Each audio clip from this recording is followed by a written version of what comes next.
1 second, guys. Just 1 second.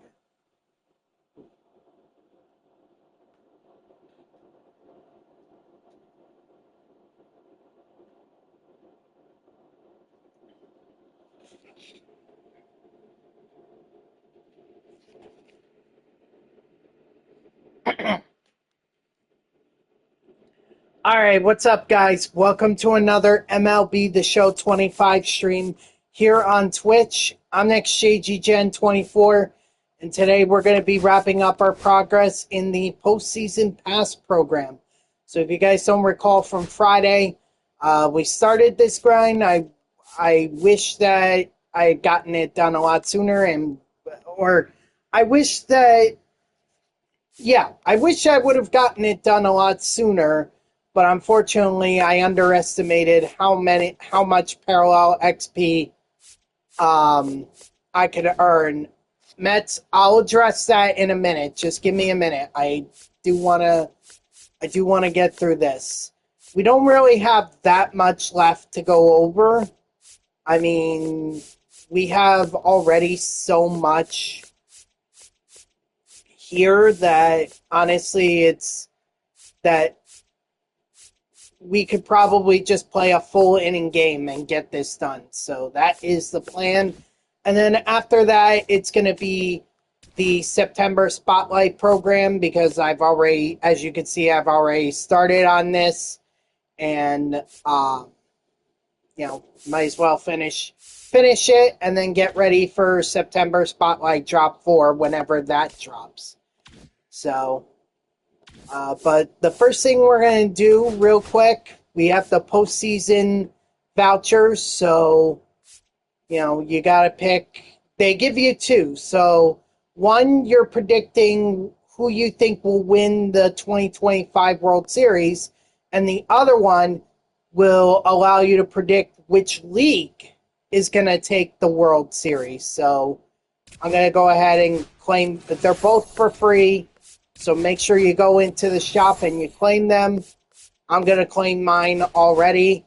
I'll start with the League one because I feel like that's simplest. Going with the National League, I think, and the team that I'm going to pick should be no surprise here.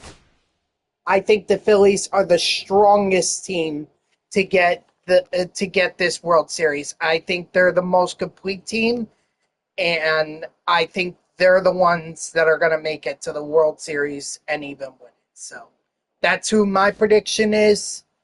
I could be wrong, but I mean, I feel like the Phillies are the best bet. So with that said, let's hop right into it. And yes, I'm just going to pull the Band-Aid off and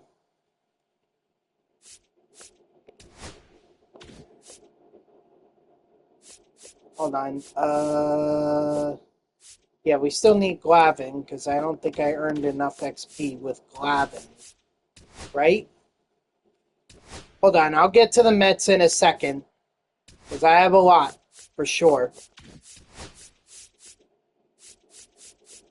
Yeah, I haven't done Glavin yet, so he's going to be next since we already did Bob Gibson.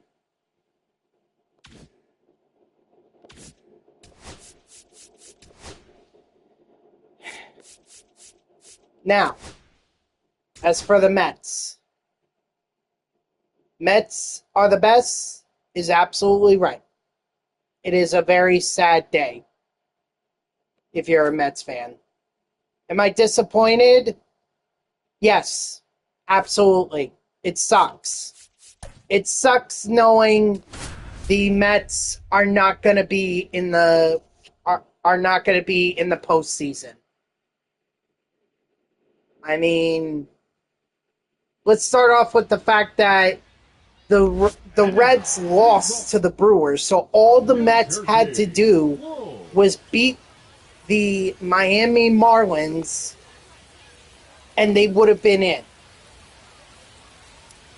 And they didn't do that. I mean, it wasn't even like they went out with a bang. It's not like they went out with, oh, we were so close, we were... we were just a runaway. No. No, what... Plain and simple, what this was the Mets offense going completely silent.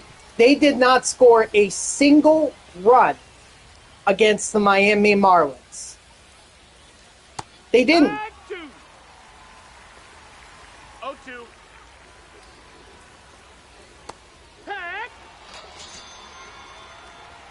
They did not score a single run, and honestly, I don't know how you win a game without scoring a run. But apparently the Mets have tried to do that a lot this year. And that's a problem. SNY did an interesting graphic where they were talking about how the big four of the Mets, you know, Lindor, Alonso, Nimmo, and Soto, they all had like OPSs over 900. They had batting averages that were close to 300. And then the rest of the team had OPSs under 700 and batting averages that were closer to 200. And let me tell you, I feel like you could take Nimmo and Lindor out of that big four, and I think you would have a higher OPS with Alonso and Soto. And the average for the rest of the team would just go lower, and the OPS would probably be lower. Hold on, there are a lot of questions here, so give me 1 second to address one issue at a time here. Right now I'm talking about the Mets offense. You know, the fact that they didn't even score a single run yesterday shows that they didn't go out with a bang. They didn't go out as loud as possible. They just went, it was just a slow and painful end. That's exactly what it was. 1 ball, 1 strike. This offense could not do anything. And yes, you could say it was against Edward Cabrera. But the Marlins are not playing for anything. The Mets could have scored 1 run. And yet that didn't happen. That didn't happen at all. So I'm extremely disappointed in this offense. This offense was supposed to be good, high-powered, and yet that's not what I saw yesterday. I saw a suffering dog that was just begging to be put down. And the Brewers handed the Mets the Reds on a silver platter, and they did not do anything. And for that, that's the most frustrating. They could have gotten in yesterday had they won. And they didn't. Now, Hunt, you're asking me if Mendoza should be fired? I absolutely think he should be, but the problem is he's not going to be. But I will say this. Mendoza is definitely on the hot seat. If the Mets get off to another slow start like they did in 2024, Mendoza is gone before the end of April. He should not be given another chance. It's simply put, he's done. And if that messes up the team chemistry for the rest of the season, well, then we start anew in 2027. But Mendoza, hot seat for 2026. And it's not, and if he doesn't make the playoffs next year either, okay, let's say he starts off great, but ends the season like the Mets did this year, Mendoza is gone after next year. No doubt about that. I would also go so far as to say that Eric Chavez needs to be fired, Jeremy Hefner needs to be fired, and Sarbaugh needs to be fired. In fact, if it were up to me, the whole coaching staff would be gone. The third baseman. Because that is inexcusable. Taylor.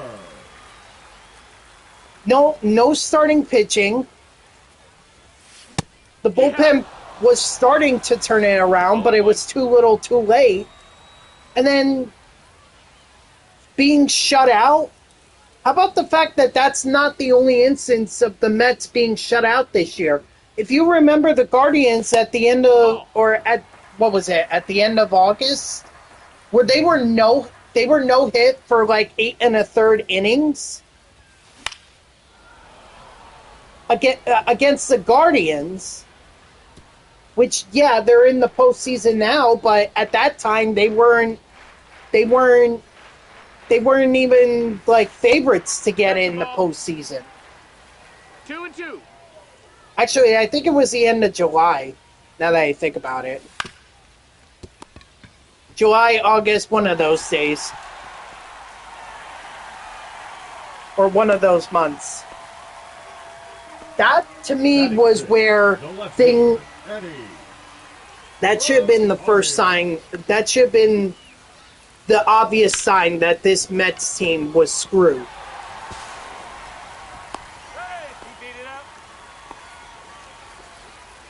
I mean, also think about this.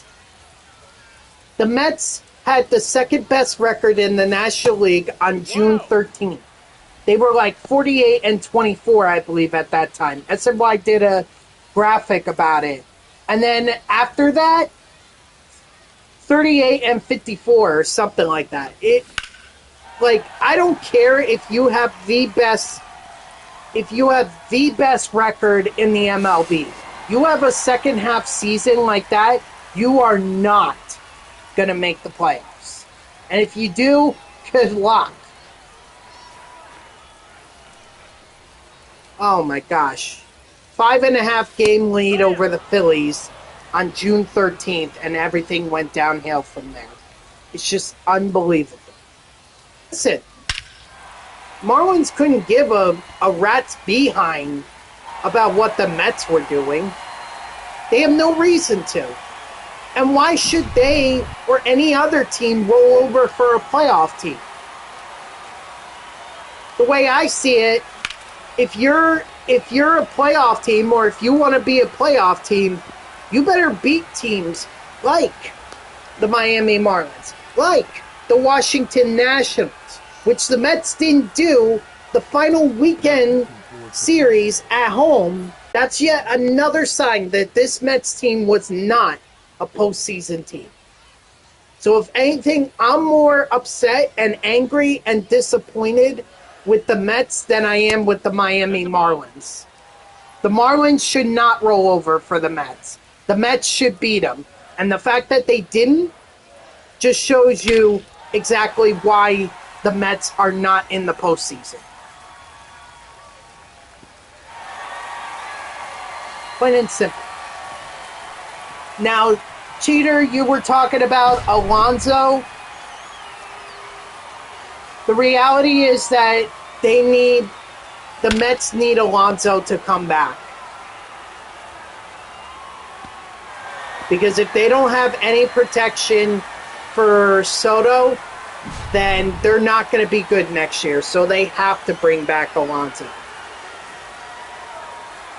But he had such a good year this year that, honestly, I don't know if he's going to come back. And the way that he spoke about his upcoming free agency, or talking about, oh, I love being a Met for 7 years, that was just an indication to me that he probably won't be coming back. You know, at least Diaz, when Diaz was asked about it, he was like, oh, I would love to come back. If Alonso really wanted to come back to the Mets, he would have said that too. But he didn't. And that has me worried. 1-2. So the Mets don't have a choice but to bring back Alonso. But with that said, I don't think he's coming back. Which means the Mets are going to have to go out into free agency and find another big bat behind Soto. Because you can't tell me that Francisco Lindor or Mark Vientos are going to be it. And neither is Brandon Nimmo. So 1-2. the Mets are in a bad spot. They need Alonso, but they might not get him.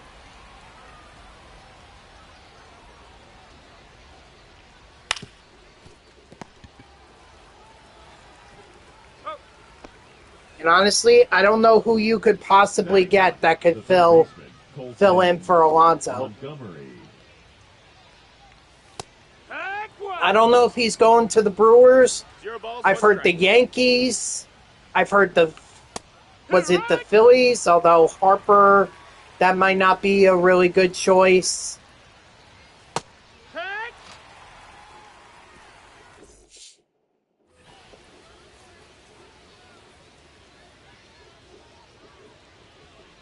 So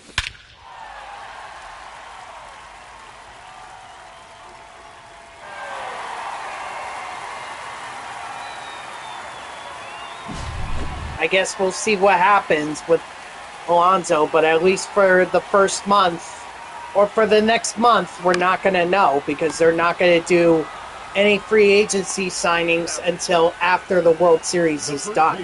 Number 5, ready. Freeman. And the other thing, too, that I mentioned this briefly with the Mets. Okay, no starting pitching. None. No top pitcher that the Mets could throw in there and say that's our ace.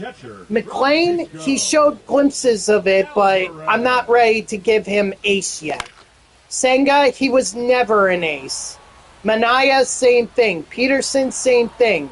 Clay Holmes, that was a project.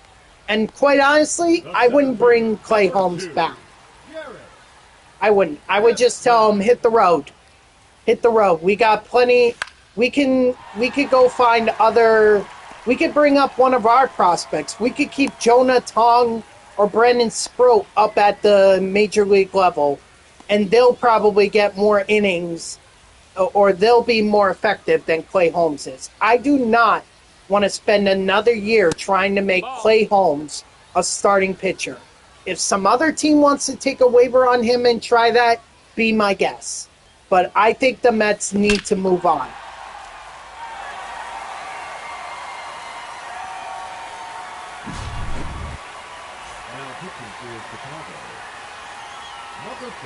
Unfortunately, we're stuck with Manaea for the next 2 years, so not going to get much there. At best, he's a bullpen guy, and I think that's exactly what he was in San Francisco. It was dumb of the Mets to give Manaea a 3-year contract. I get why they would give that to him. At least at the time it made sense. But looking back now with his injury and how he performed this year, not worth it. And honestly, I don't think it's going to get any better. So I guess you got to eat up that $25 million a year and just hope you could get at least some kind of effectiveness out of him. But he was never going to be an ace for the Mets. He just had a great 2024, and that was it. 0-1.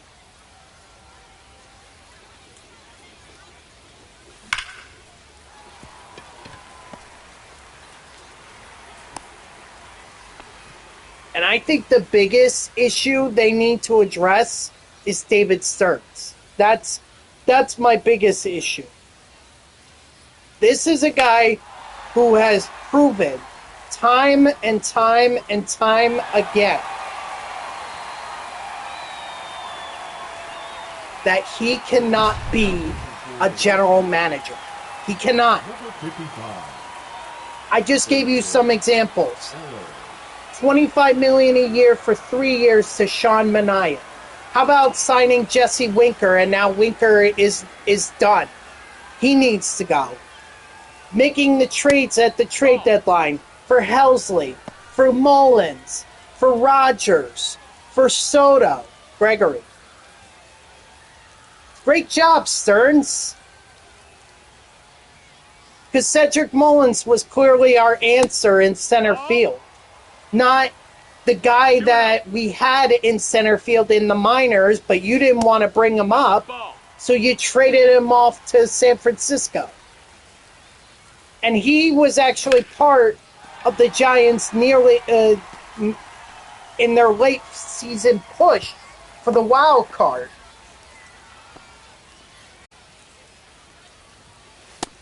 That's a ball.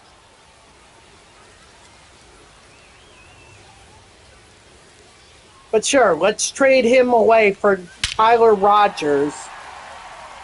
You know, who I just looked at the numbers. His ERA was higher than it was in San Francisco. His FIP was higher. His WHIP was higher.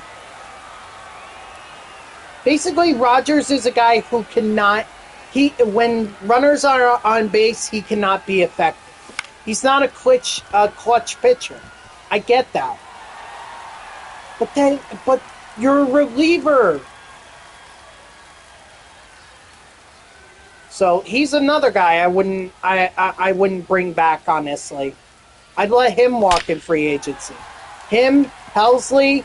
If Helsley goes and gets 50 saves for another team, God bless. But we have more important priorities, like Edwin Diaz. That's our true closer. All right? Helsley was never the setup. Never should have been the setup man. That was a guy who was supposed to be a closer. And I think that's where we made the biggest mistake this year. We thought, oh, let's just go out there and get one of the best relievers, one of the best closers, and try to make him a setup man. No, he's safe. It's like, no. You need a guy who is a true setup man.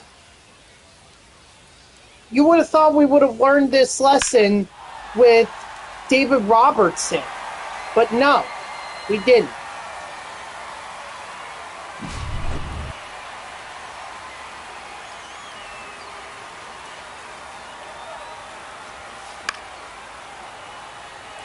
All right, but going back to what I was saying about David Stearns. Made those trades, made that signing for Sean Manaea, tried to make Clay Holmes a starting pitcher when he clearly wasn't.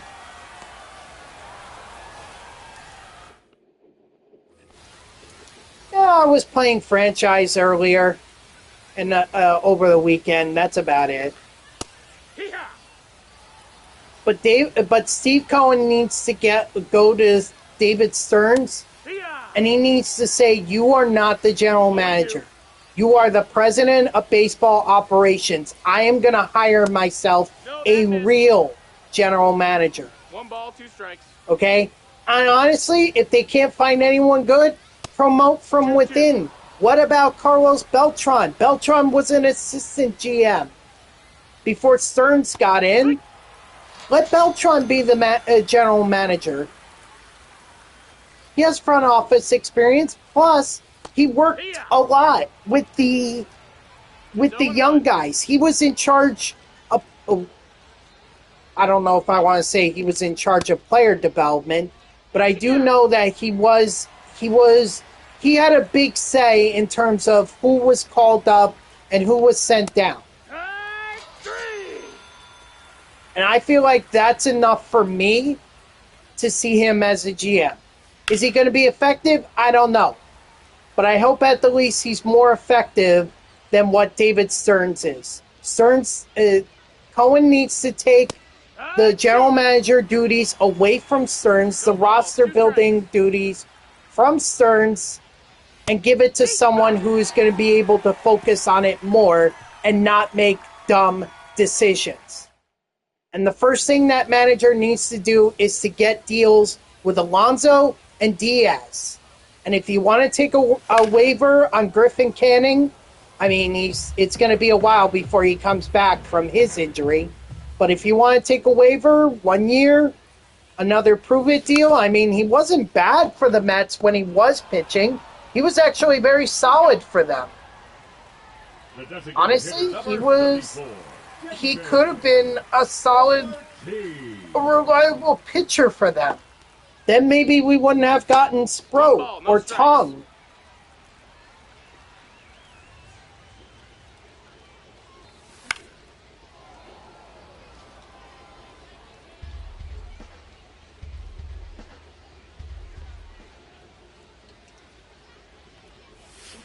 Ah!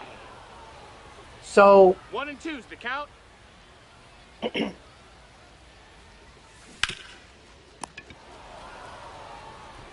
Got him.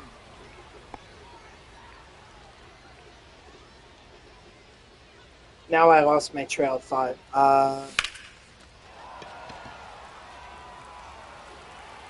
Oh, right, re-signing Griffin Canning.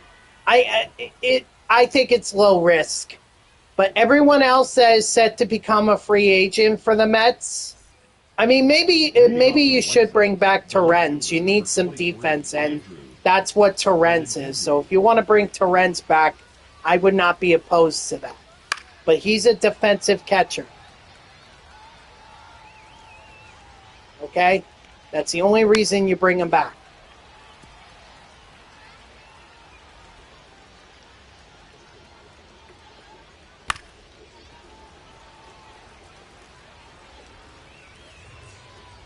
But everyone else, gone to free agency. Have fun.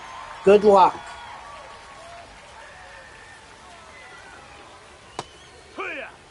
You slept through the 1 p.m. NFL games, which means, so you missed Barkley's touchdown run that won the Eagles the game. I mean, look, I slept through it too.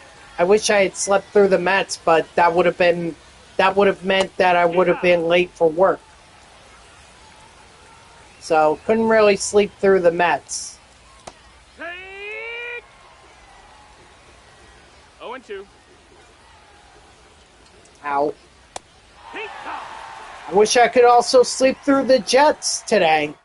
Now pitching for Chicago, number 36, Steven. Well, then there you go. You gotta do what's in the best interest of your body, not worry. I mean, come on. For as close as it was, did you really think that the Eagles were gonna lose that? And even if they did lose, was it gonna be a huge deal? No. The Eagles are still one of the top teams, if not the top team in the NFL right.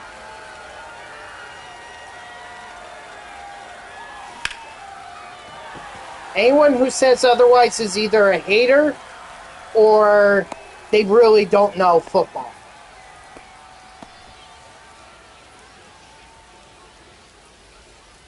At least any Mets fans who were also Giants fans were happy yesterday. Now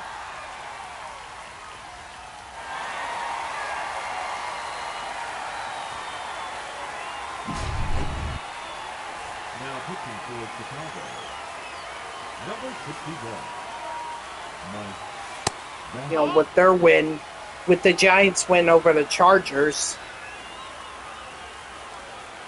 It was also, excuse me, it was also a good week fantasy-wise for me, too. I actually scored more than I was projected to, and it was really good. So I just wish I would have had that kind of a week, you know, last week or the last couple of weeks. Then my record would be much different.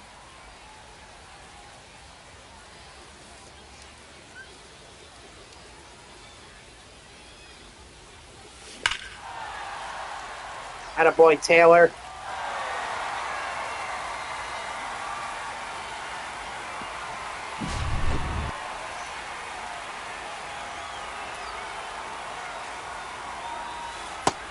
That's the ball.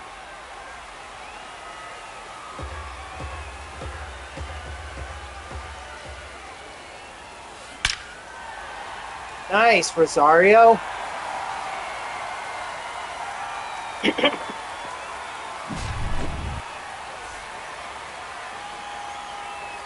pitching for the White Sox. Okay.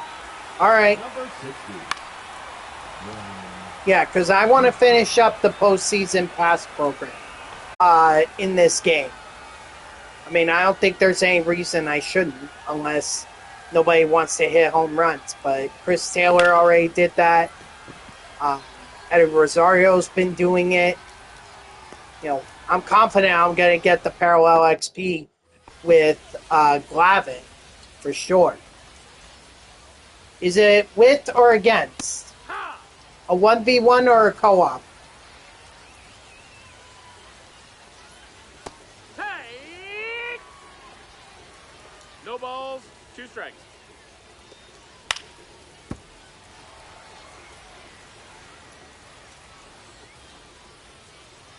Okay.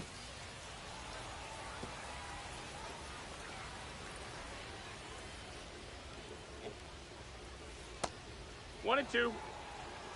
So, as far as the offseason priorities, after they re-sign Diaz, Alonso, well, if they re-sign Alonso, strike 3, sit down. You know, they need to go out and they need to get a pitcher. And not just any pitcher, a pitcher who is going to be reliable for the Mets.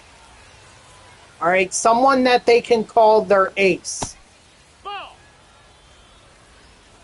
1 and 1.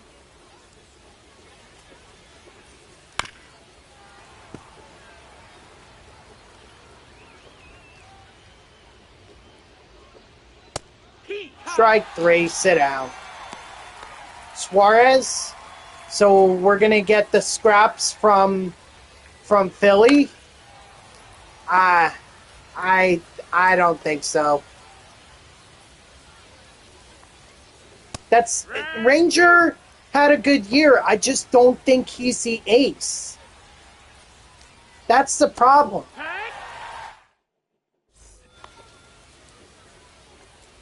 We need an ace pitcher. I don't know what top free agents starting pitchers are coming out. I get you mentioned Ranger Suarez, but we need an ace. The center fielder, number 2, Garrett Hampson.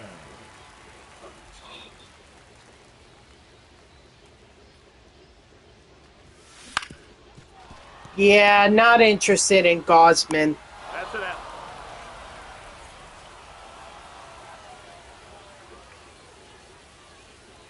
I think this year is going to be pretty tough in terms of a free agent market for starting pitching. Unless they make a trade. I guess they can always make a trade, but I don't know who you trade for. Leading off for the White Sox, the shortstop, Chase Mydra. Actually, I do. Maybe you trade for Shane McClanahan? Oh, yeah, that I already redeemed before I jumped into this game. I already redeemed it. I went National League and the Phillies.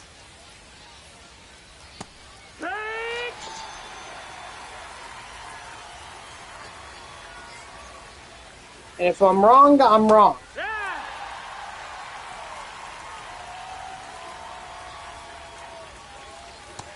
That's the ball. 1 ball. I'm sorry, but the Phillies, in my mind, are a complete team. That's a ball. Schwarber MVP. Harper is as dangerous of a hitter. Ball. You got Turner leading off. At least you got him back in time. You got Suarez. You got Luzardo. You have Full count. Christopher Sanchez. You don't have Wheeler, but I think you guys will be fine without that. Not to mention your bullpen. You have Duran. Now batting. There you go. Lenny Sosa. Maybe they were just taking it easy, SB Champ. They already had the first round bye and the division locked up. So what did they have to play for? They could just cruise as long as they didn't injure anyone. Ball.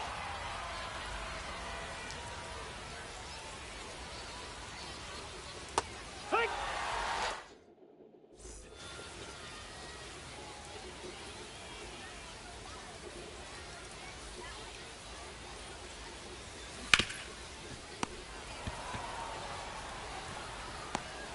What, you're not high on Andrew Painter or a Taiwan Walker? Or Aaron Nola?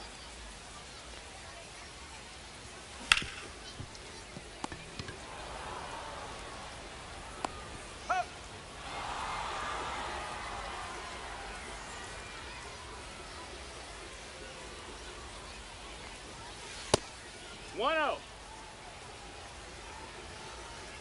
I mean, the only other team I see potentially...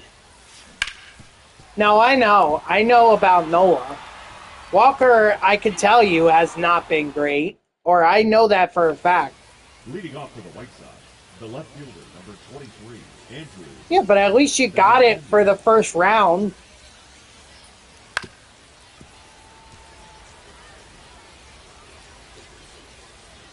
Okay. Hey, look, Hunt. The Dodgers used Walker Buehler out of the bullpen themselves last year, and it worked out. Maybe that's all the Phillies need to do.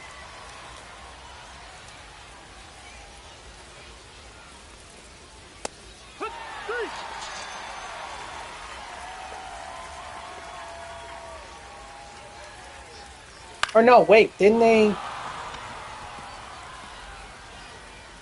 No, actually, I think he was a starter for them, Walker Buehler, but he could pitch out of the bullpen. I think he just hasn't been used right this year. 1-0. But that could all change in the playoffs. Phillies have plenty of time. Oh, yeah. Oh, that's right. 1 and 2's the count. So that's the beauty of Walker Buehler. You guys have both a The right fielder, number you guys have a pitcher who could start or he could close out games. 0-1.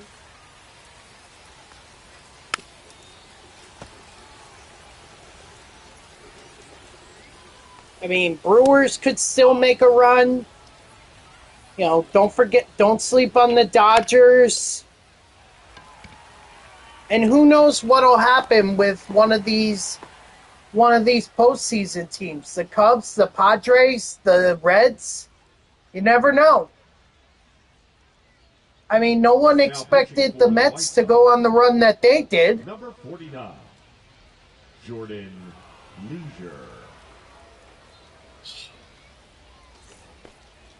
Exactly. The left fielder, Eddie. I think you guys are going to be fine. I think the Phillies are going to be fine. You can't just let what happened to you guys last year happen again. No, too late. Otherwise, forget it. You guys aren't winning the World Series.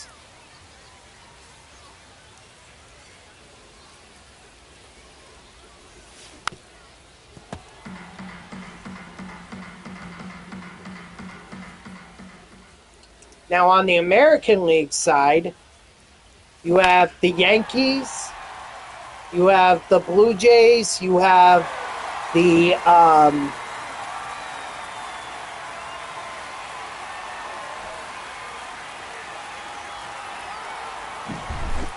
Mariners, the Tigers, the Guardians, the Red Sox. I don't know who I necessarily like out of the American League.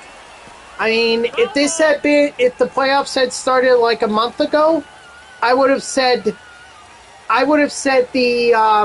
Tigers. But now, I mean, with their epic collapse, I'm not sure.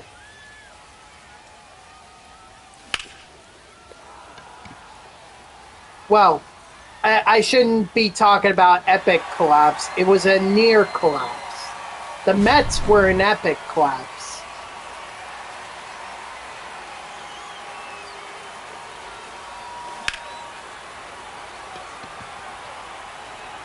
Tigers at least made the postseason.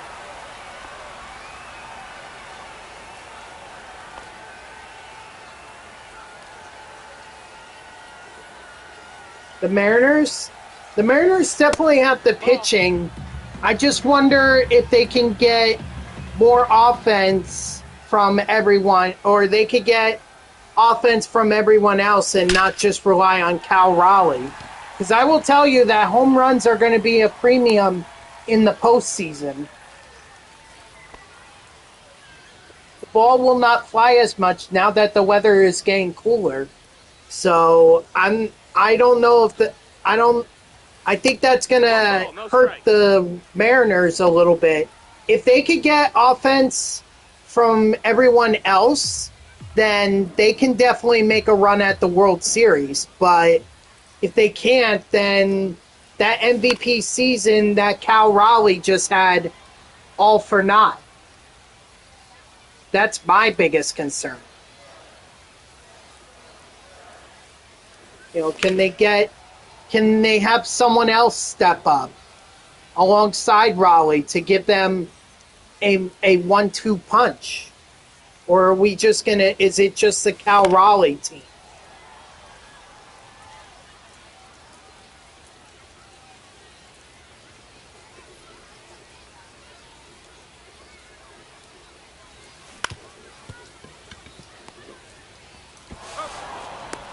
Hey, we beat it.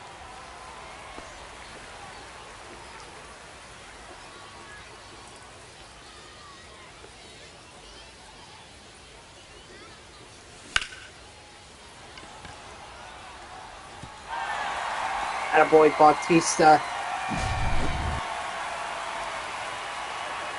I mean, I'll tell you right now, I'm rooting for the Red Sox because they're my favorite American League team.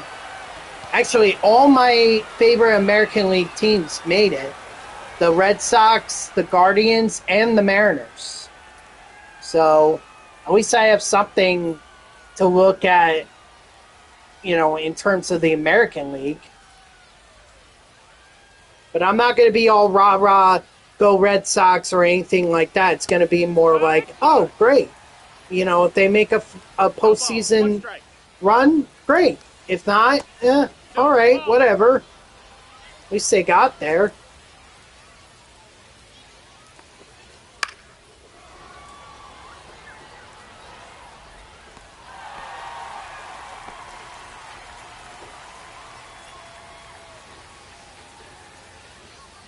Hey, 0-1. Yeah. No balls, 2 strikes. Strike 3, sit down. I'm so ready for double parallel XP tomorrow.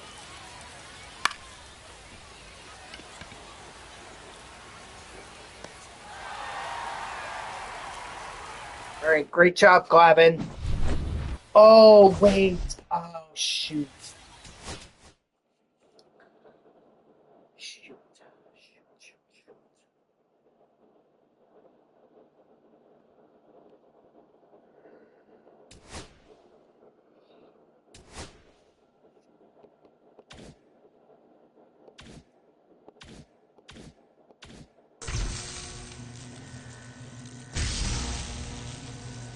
Are you saying I completed it, or are you saying you completed it?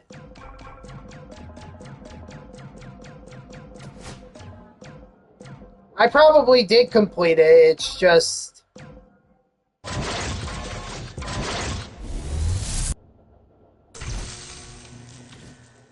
It's just I got caught on that. Yeah, I figured. Here's the thing, though. There's a really bad glitch where... Oh, God, I really hope I don't get stuck in the lineup screen.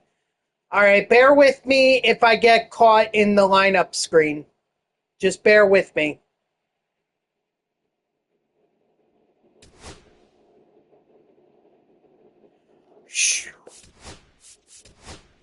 They spared me.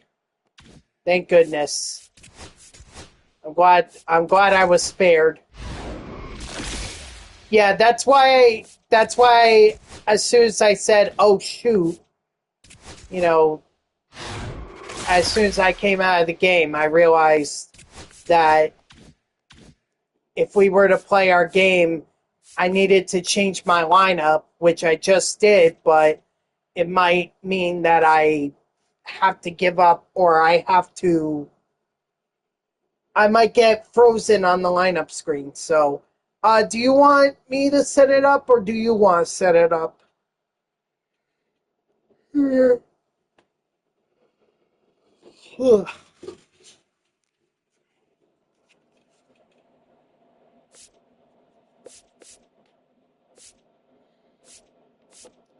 Okay, I'll let you do that then.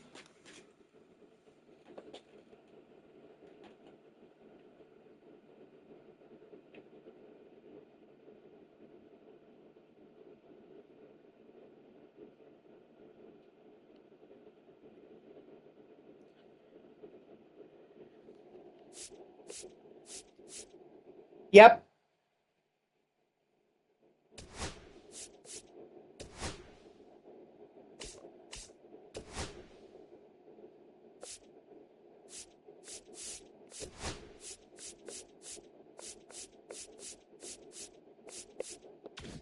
All-star.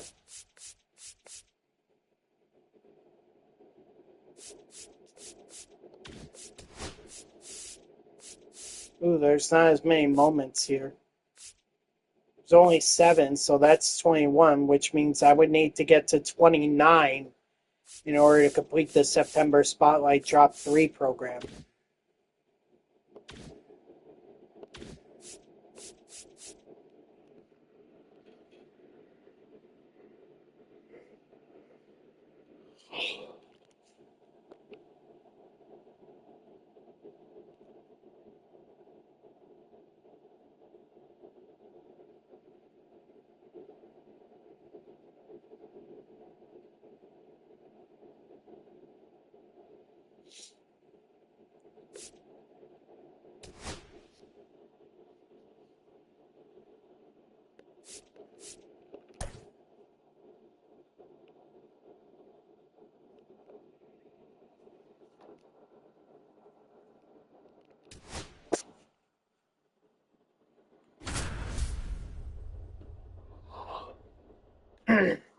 All right, let's have a good game, hon.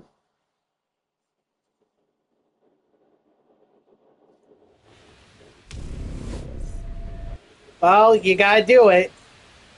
Oh, we're playing here?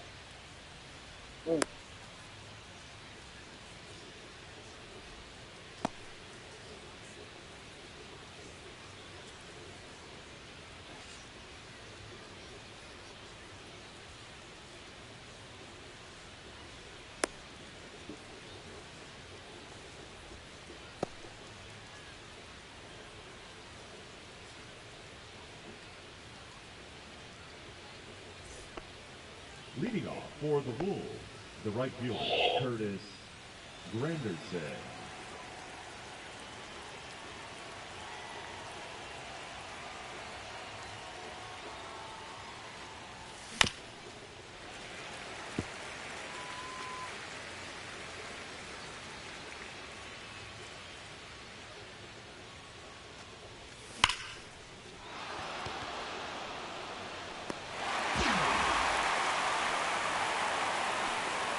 Batting second, the center fielder, Carlos Beltran.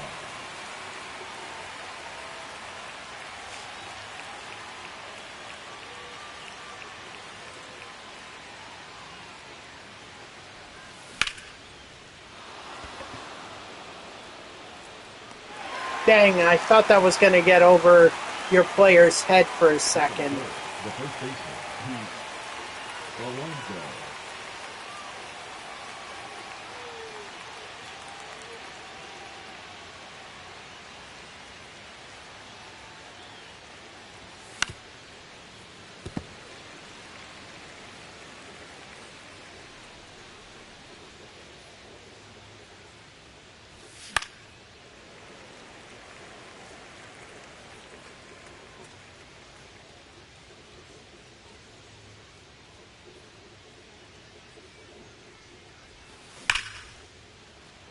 Then that's the doctor's orders.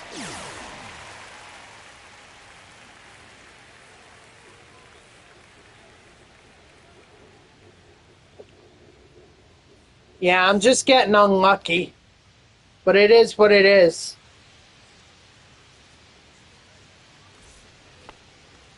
Leading off for Wilmington, the second baseman, Jake Oh, I Bear. got something in my right eye. Bad time. Bad time to have something in your left. Actually, it's my No, left. that's down. Ball.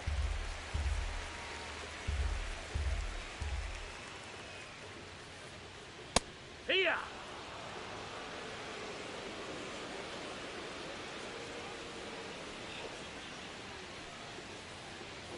Here.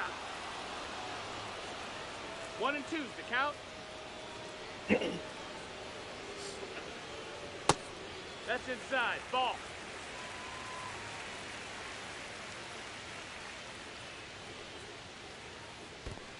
Full count.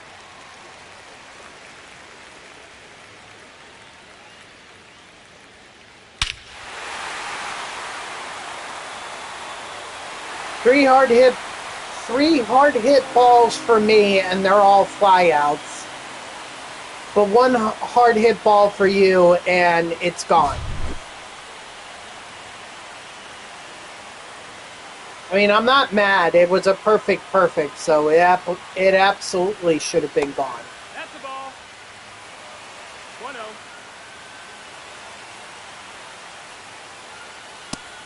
Nope.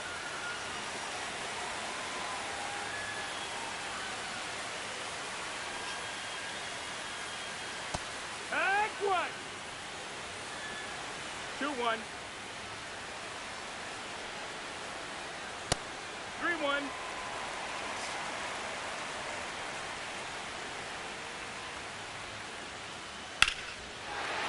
Yeah, but I told you that surgery is not that big of a deal. They've done collarbone surgeries before. It's actually probably one of the most common procedures.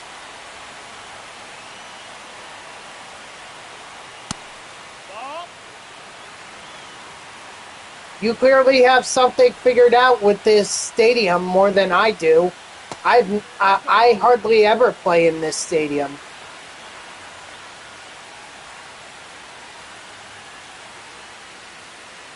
This may be a short game between us. 2 and 1's the count.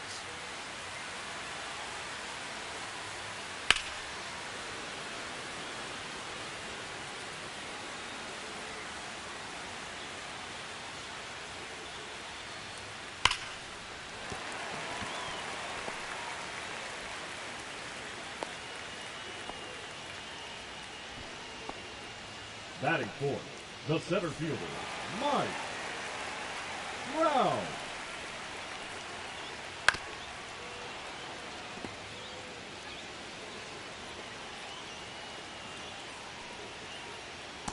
Oh, yeah.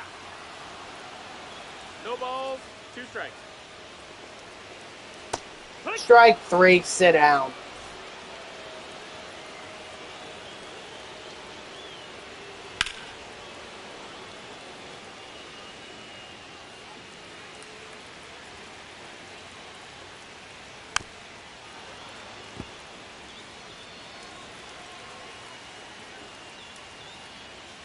Strike 3, sit down. Batting sixth, the shortstop, Zach Deno.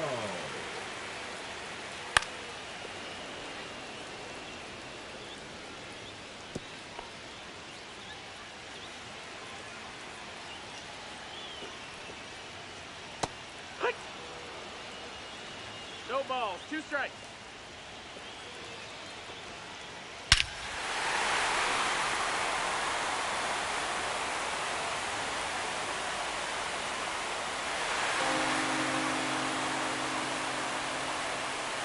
Like I said, probably will be a short game between us. God, I don't think I've ever pitched this badly with Tom Seaver before.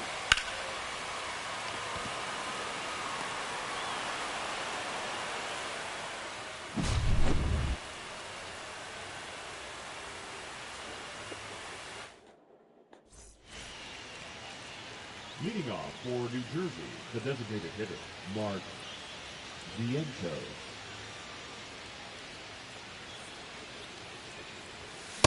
Ah!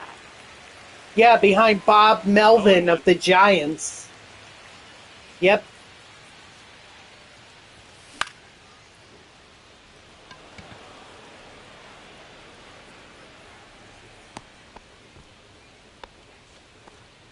Batting fifth, the second baseman, Daniel Murphy.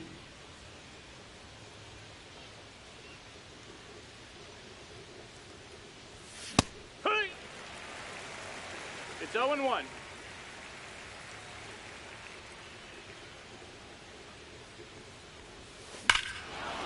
There we go. At least I got one.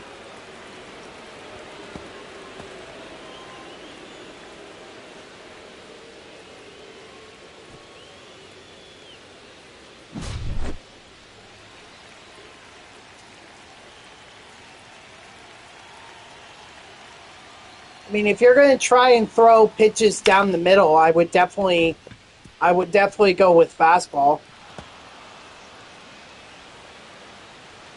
Yep.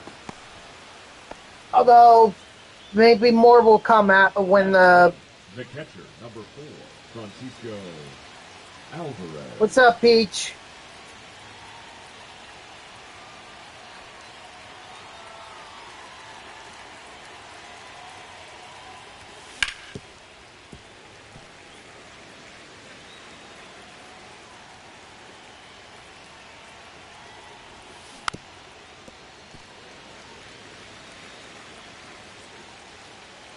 Somehow I'm supposed to be excited about the Jets. I haven't been excited about the Jets since 2015.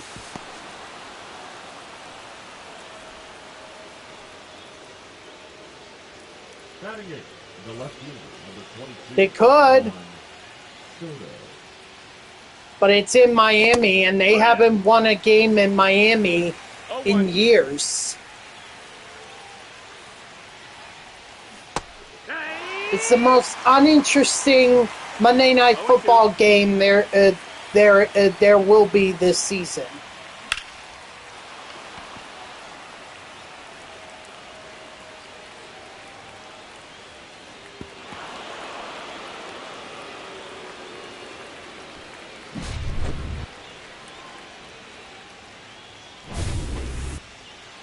Yep. The ESPN wanted the Broncos and who is it? Who's the other team? Broncos and The right fielder, Bengals? Curtis. Broncos and Bengals?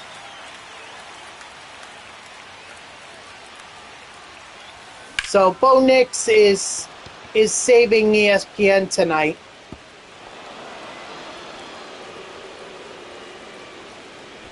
Yes, finally.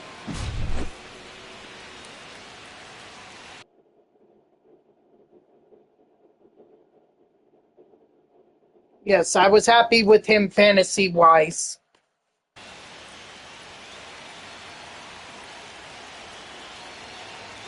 No, I pretty much won. There's no way my opponent's going to be able to beat me. It's like a 99.9999999% chance I'm going to win. 0-2.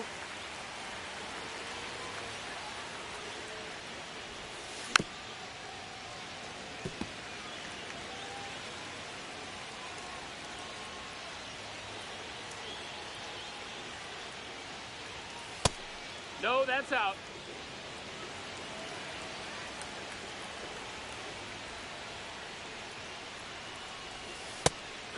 Ooh. But hey, at least I got the lead back. Leading off for the Renegades, the third baseman, Josh Gibson. Well, actually, I never had the lead. I just took the lead. No strikes. All I'm hoping for from the Jets tonight is that they get a sack. If they get a sack, then free Big Mac at McDonald's tomorrow with a $2 purchase. Strike 3, sit down. So that's all I hope for from this game. Otherwise, I couldn't care less. Jets are not exciting to me, as evidenced by the fact that they are 0-3, trying to get their first win against another 0-3 team that they have not beaten in Miami for a long time. I think since Hard Rock Stadium opened.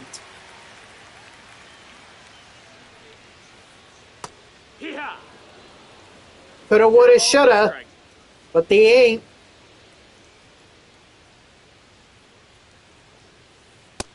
Ball. 1-1.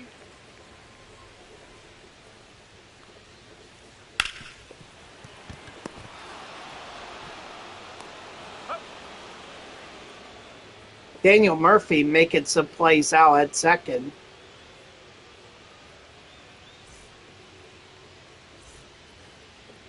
Leading off for the Rules, the first baseman, he's...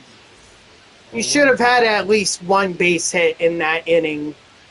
I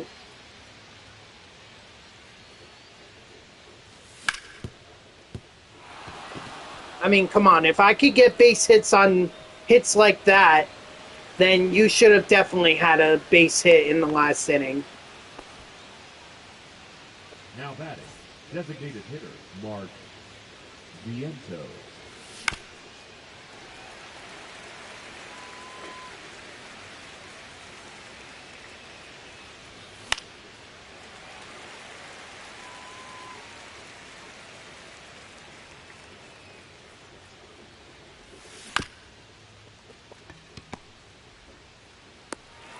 Yeah, definitely not advancing to third on that. Now batting, second baseman, Daniel Murphy.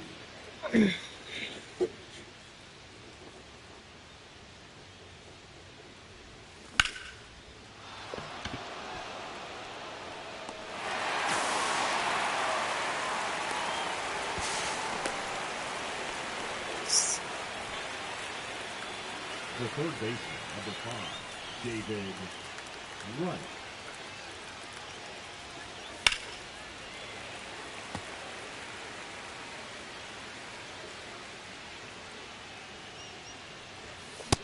Hey, top.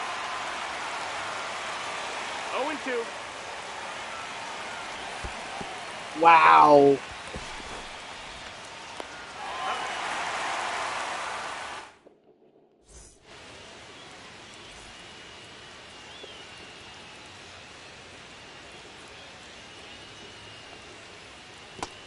One and oh.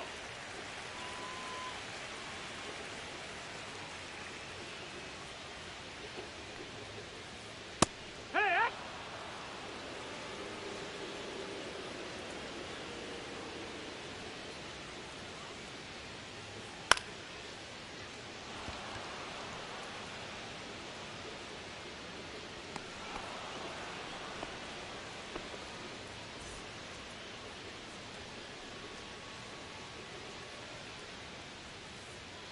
Wood! No balls, one strike.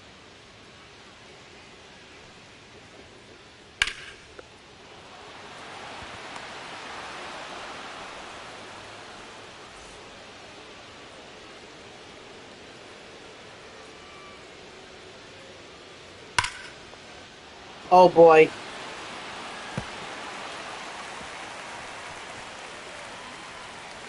Get it to third. Get it to third. Thank you.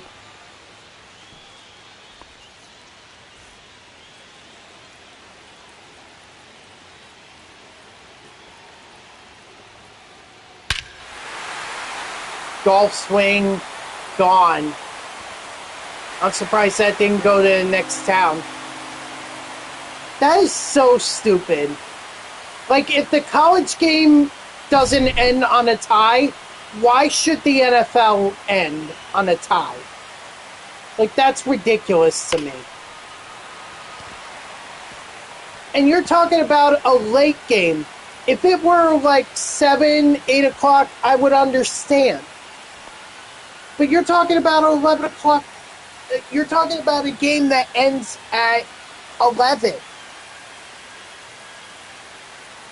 There are no other games to worry about. Have a decisive victory. No more ties.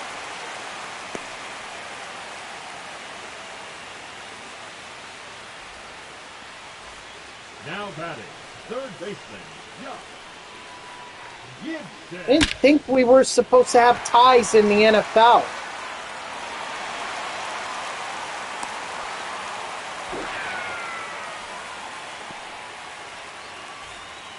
It's ridiculous. Ball. 1-0. Here, watch. 1-1. No, that's outside. Ball.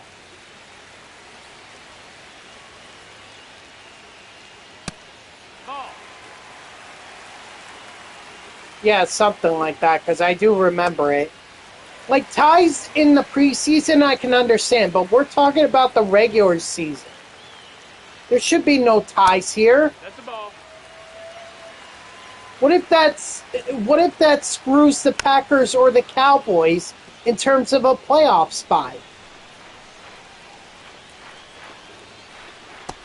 That's the I'd be ball. pretty pissed with the NFL. Did he go?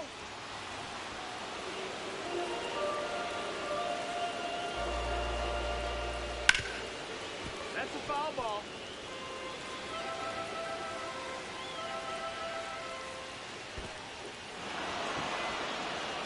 Out. I love how all I had to do in that was just step on the plate.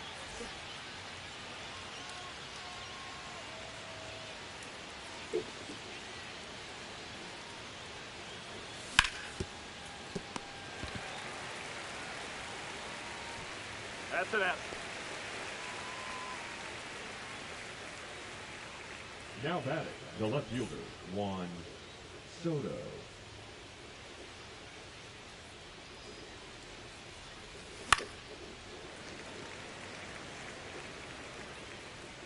Then I guess we would have a new NFL record.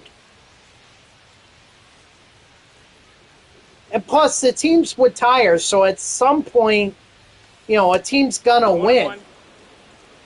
See, I like the old rules where first team that scored in overtime, that's who won the game.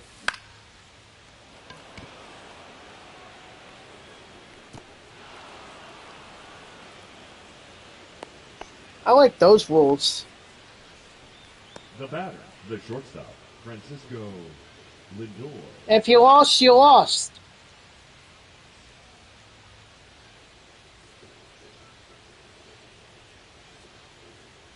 I would not worry about that. 1-0.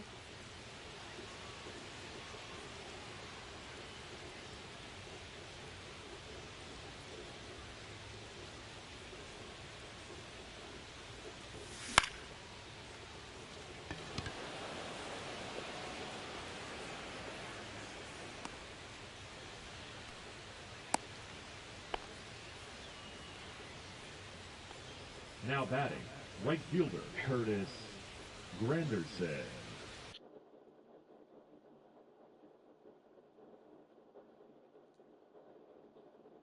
Now pitching, Aaron Bummer. Wow, a 1.65 ERA with Bummer? Dang. Hee-haw. 0-1.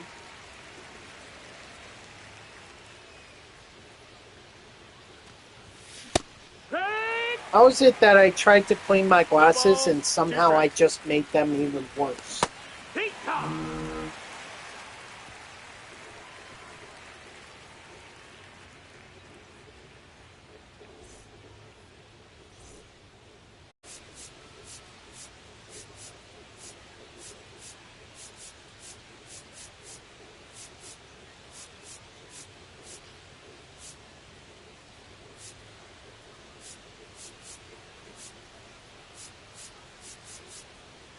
Yeah, I gotta go one more inning.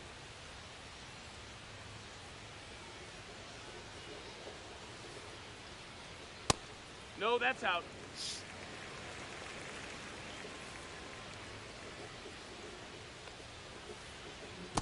Hee-haw! 1-1. 2-1.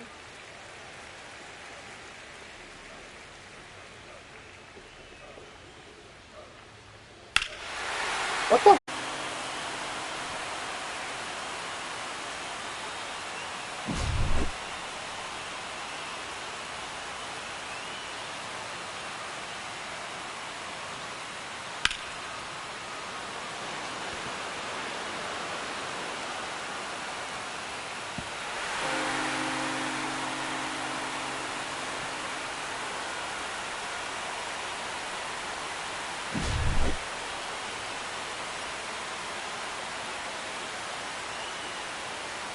Yeah, exactly. Exactly. You just described Madden for the last 10 years, honestly. No difference in gameplay, only graphics and roster updates. That's all it No is. ball. 2 strikes.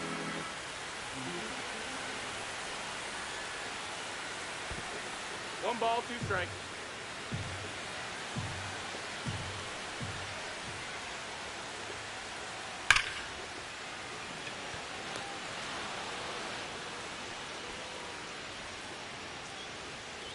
Now batting, the designated hitter, Kyle Schwarber.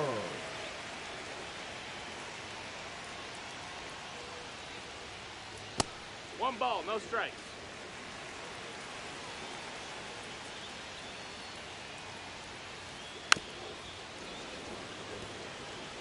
Ugh.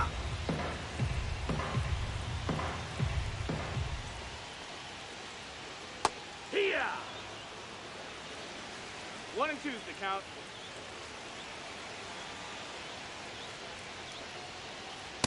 Hook, 3. I would actually argue that my personal favorite over the last 10 years has been Madden 18. That's definitely been a personal favorite of mine.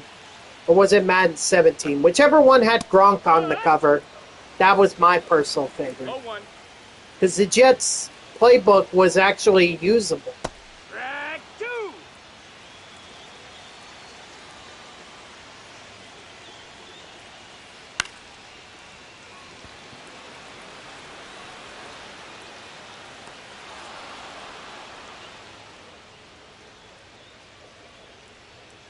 Yeah, I tend to get confused between the two.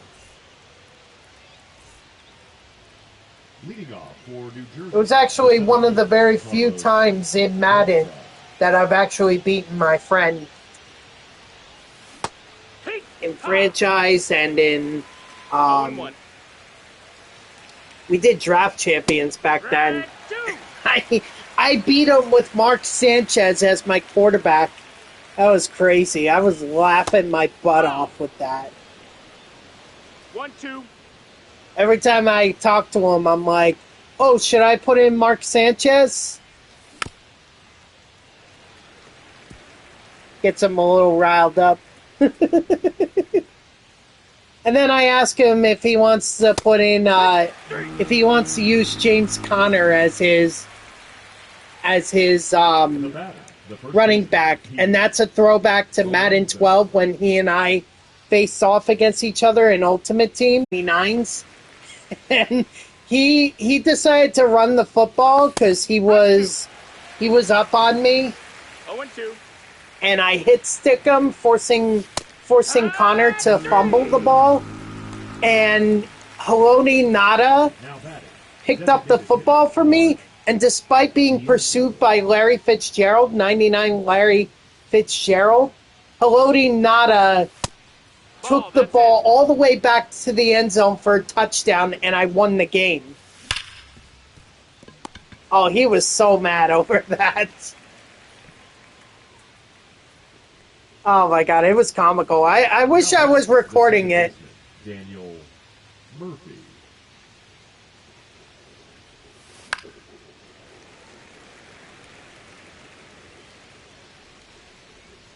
Yep. Well, you know, they have Victor Cruz in as like a preseason standout, right? In Ultimate Team, so you could still use him. I don't, because he doesn't even make my lineup. I have so many good receivers with the game time and unstoppable and everything that I don't even bother. Now But Victor Cruz is an option. John Franco. Ooh, excuse me. Now batting, third baseman, Josh Gibson. I went with the Phillies. I think they're the ones. They're the complete team in my eyes.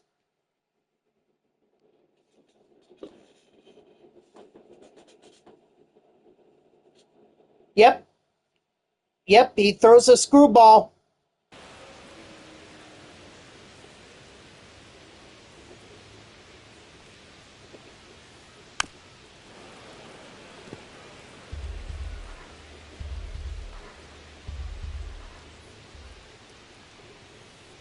Strike 3, sit down.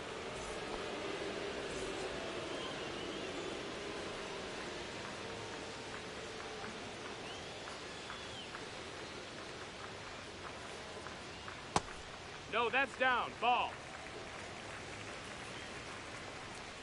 So you think one of the wild card teams is going to do it?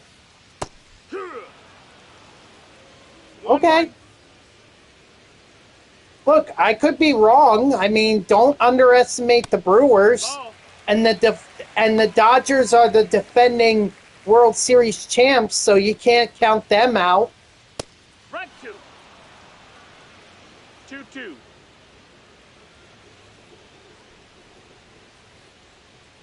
Hit 3. Strike 3, sit down. Right. Now pitching. And I believe that the Brewers have the chemistry, but so do the Phillies by that logic.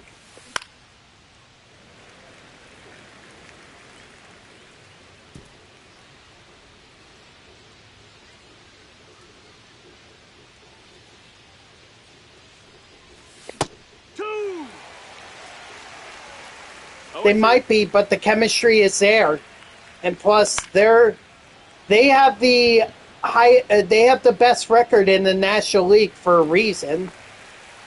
I mean, better than the Phillies. Now batting, the catcher. So they were better than the Phillies in the regular season.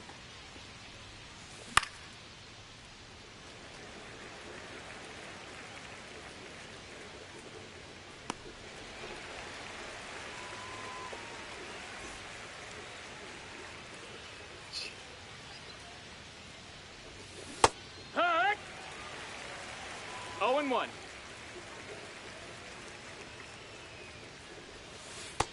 That's a ball. 1-1.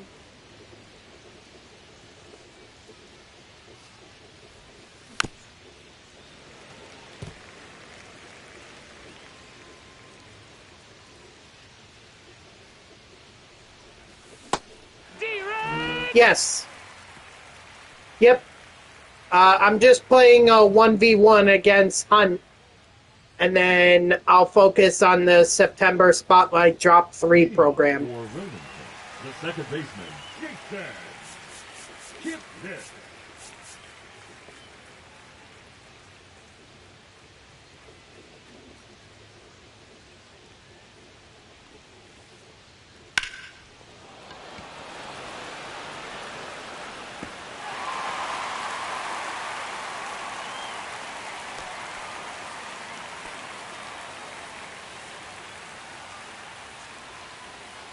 Save it for tomorrow because I really That's a don't ball. like playing more than one viewer game in a stream.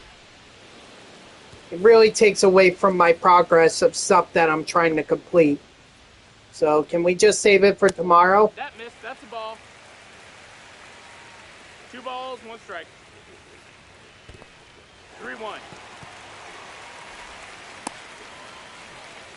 Thank you. I appreciate that.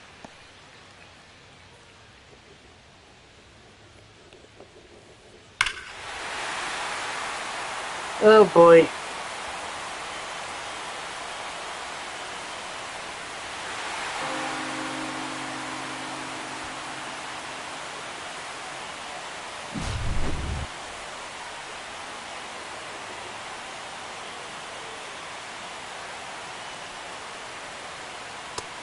No, that missed. That's a ball.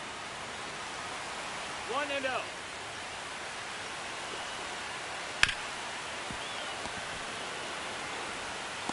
Got it in.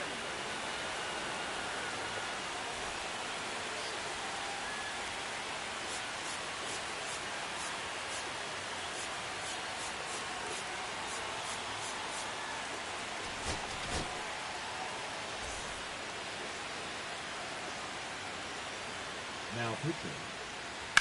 Tyler.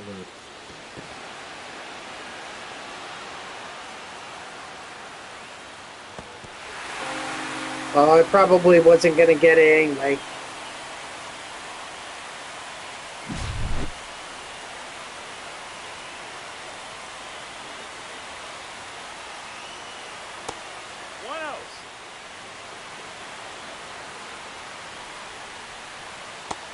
Ball.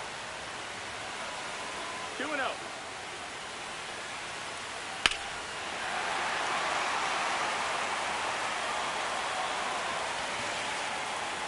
That's a foul.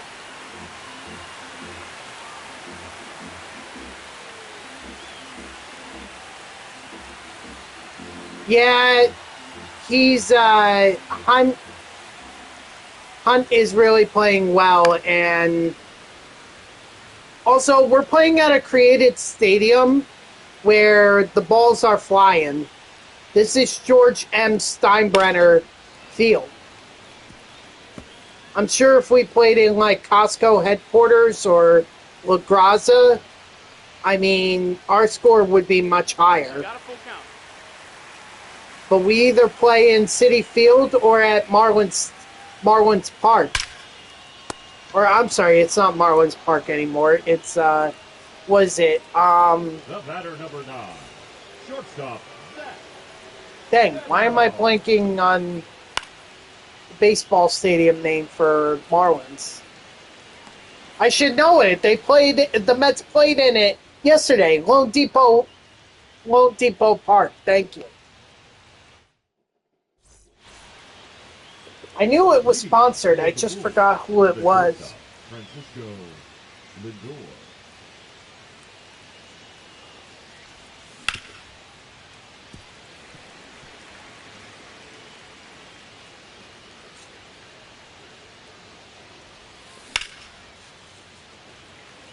Ow. Ow.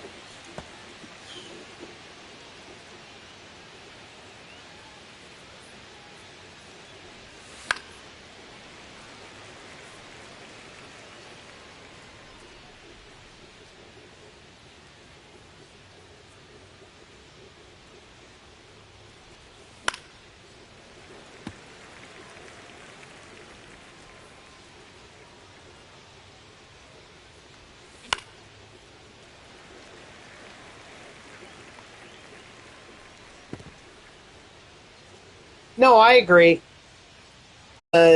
Whenever the Mets played there, I always saw Lone Depot, so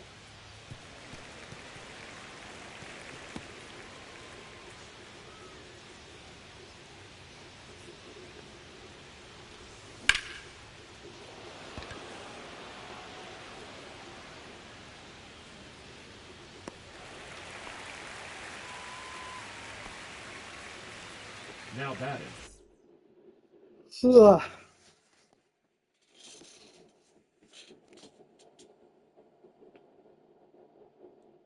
Right fielder, Curtis Granderson. Now pitching, Taylor Rogers.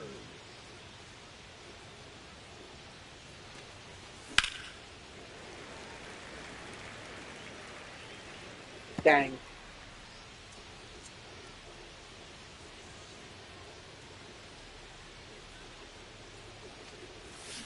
Hiya! No balls, 2 strikes. Run! Now batting, the center fielder, Carlos Beltran.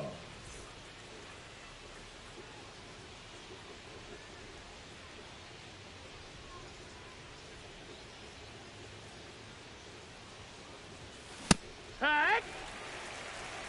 It's 0-1.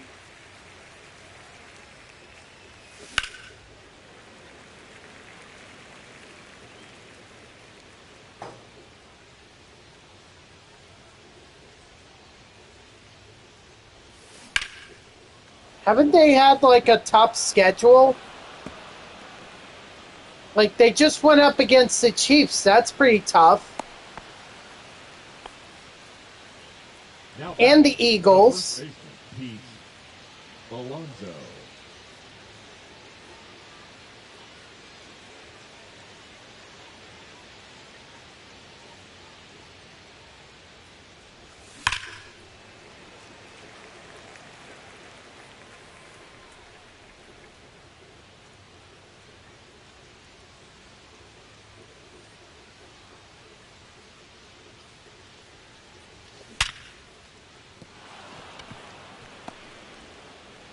I thought they also just beat the Ravens. He's safe.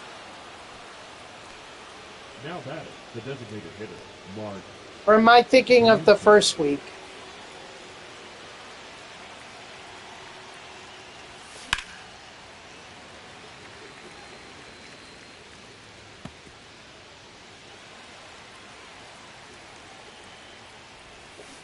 Hey!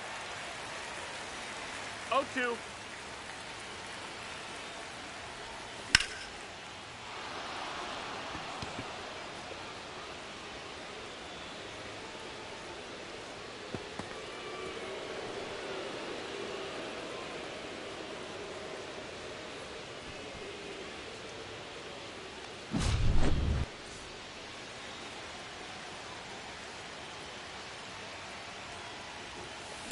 Ha! 0 balls, 1 strike.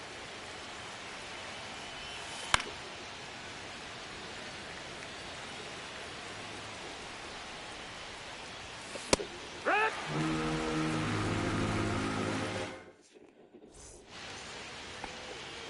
Leading off for the Renegades, the first baseman, Todd Helton. Now pitching, Gregory Soto. Did he go?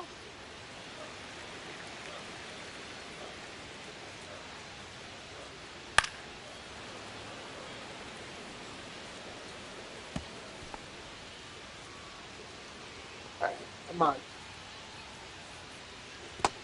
2-1.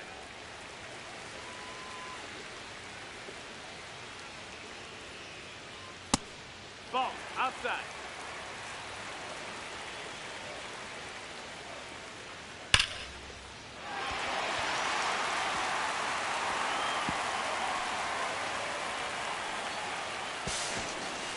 Hey, you beat it up.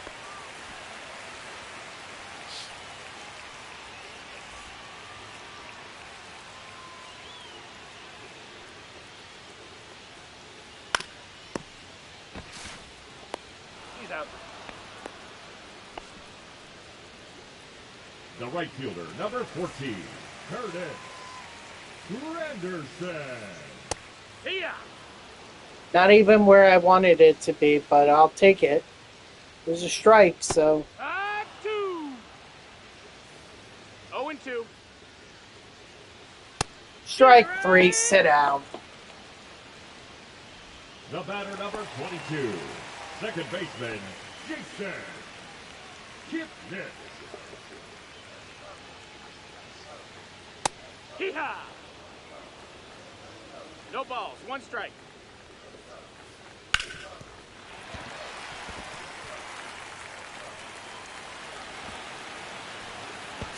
Woo, what an arm for Carlos Beltran. Too bad not enough to be able to throw out a 55 speed runner.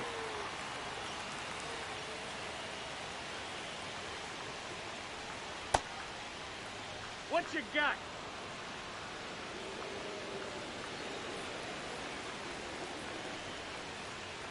Strike 3, sit down. Leading off for New Jersey, the third baseman, David Wright.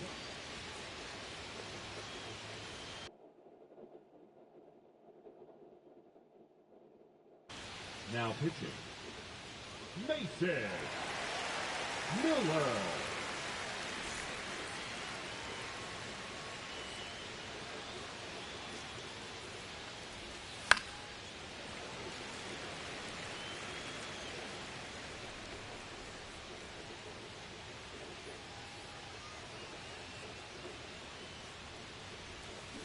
Hit it right!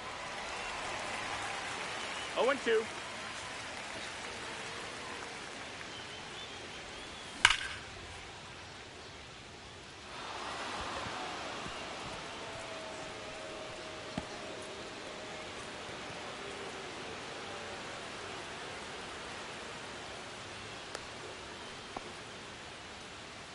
The catcher, number 4, Francisco Alvarez.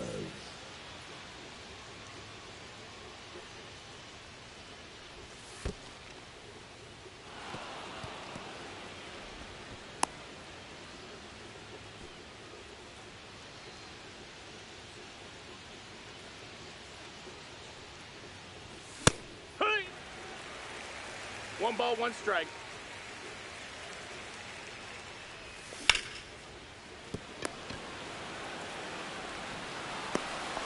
Oh, at least I got the run in. The left fielder, number 22, Juan Soto. Nope, ball.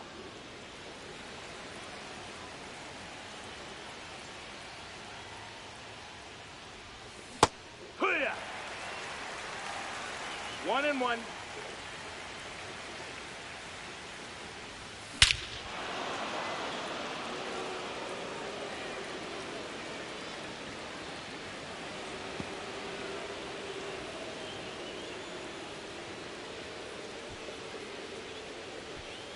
Yeah, that's Juan Soto power for you. Pretty sure that landed in the next area code.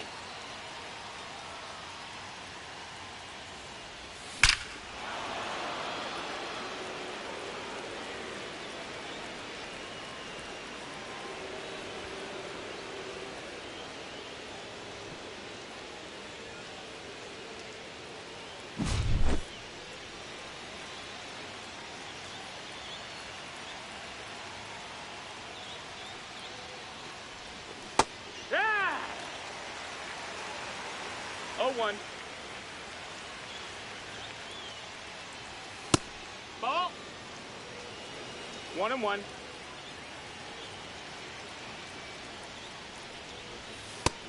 Inside, ball.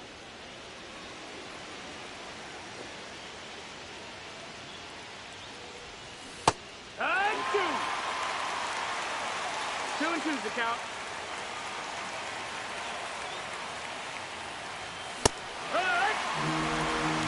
Gotta learn patience if I'm gonna win games online.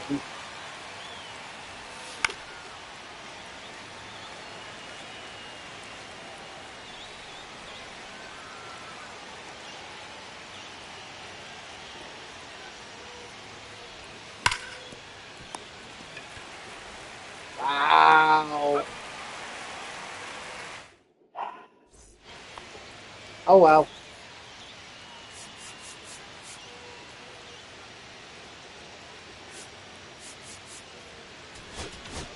Now pitching, Alright, Helsley, no more Ryan tipping pitches. Helsley.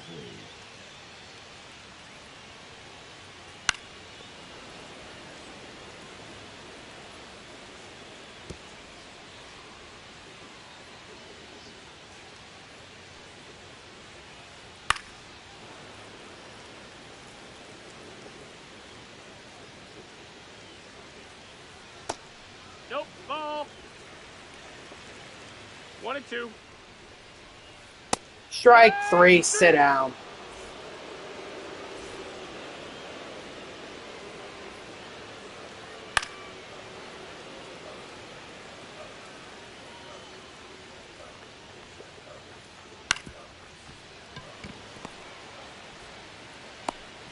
Go. Now back, the designated hitter, Kyle Schwarber.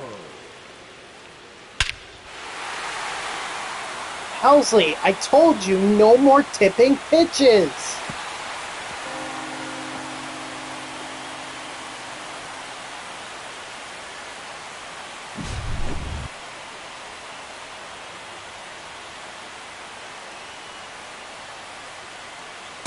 High one.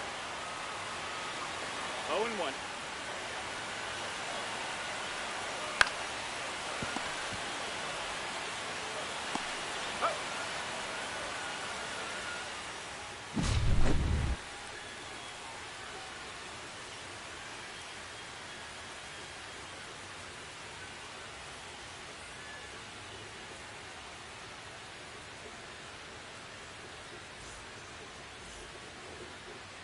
Leading off for the Wolves, the first baseman, Pete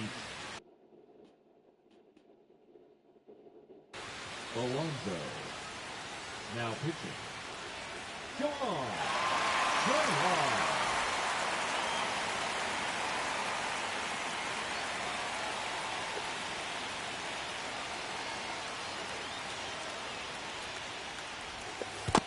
One ball, no strikes.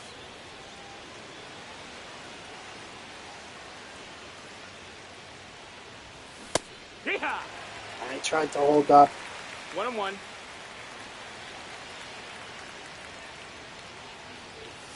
Right 2. 1-2's the count.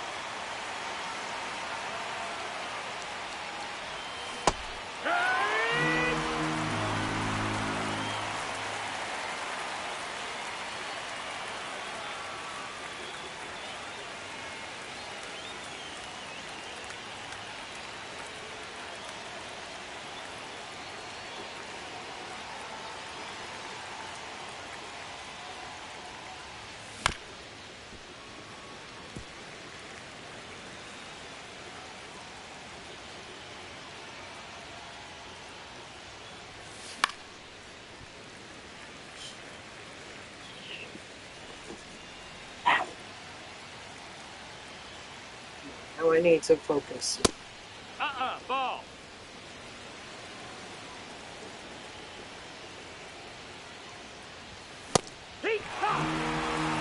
You know, I do hope that the new Threads series gets brought back for next year, for next MLB The Show Diamond Dynasty.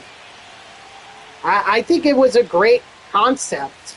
And the fact that you could bring it in twice 0-1. or at any point in the year, whether it be a trade or a free agent signing or anything like that. I mean, it's a great concept. I like it. All right, GG's, hun. Put up a fight, but too much to overcome. Fortunately, you roughed up Tom Seaver, the franchise.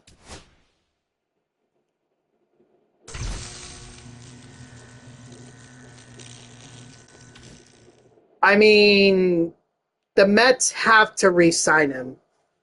There's no doubt about that. They have to. Are they going to? I don't know. I'm not thinking about that until 2020 until after the World Series. Then we can think about it. I mean, do I like the Mets' chances? Yes and no. Because on one hand, they could do well with it. They have the advantage of having free agency or early advantage, but at the same time, he knows his value, and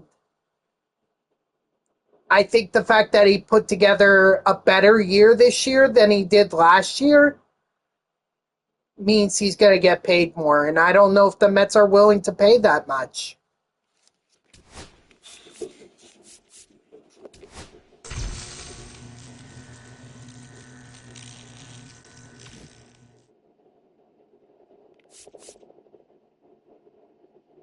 All right, now we're going to move on to the September Spotlight Drop 3 program. So let me go over here.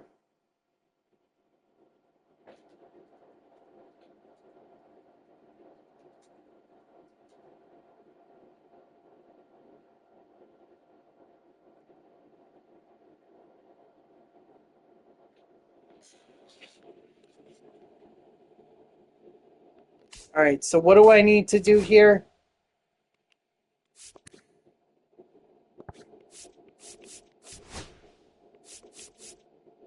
Need to get strikeouts with Bibby, get hits with Lawler.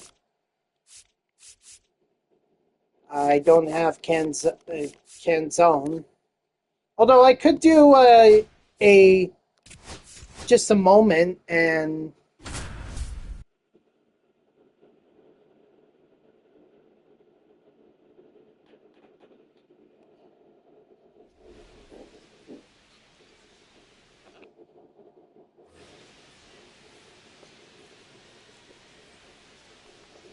just gotta strike out Schwarber. Oh boy.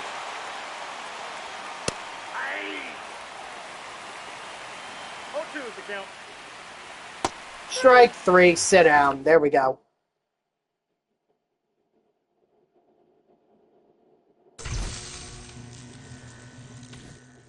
Not too difficult.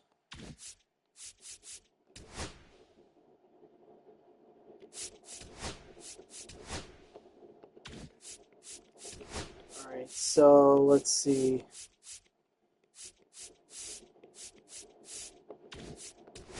I guess I need to sort by... There he is.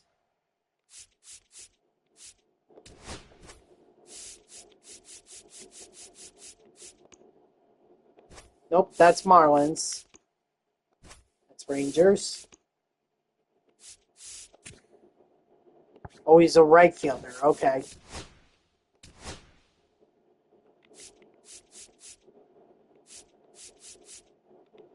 And then let's take out Glavine, put in Bibby.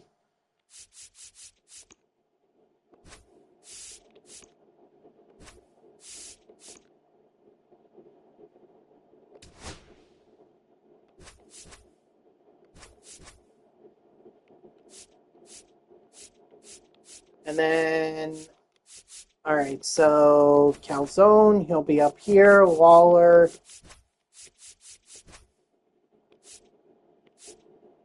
Yeah, Lawler can lead off. And then I guess we'll just do whoever's closest to being superfractored.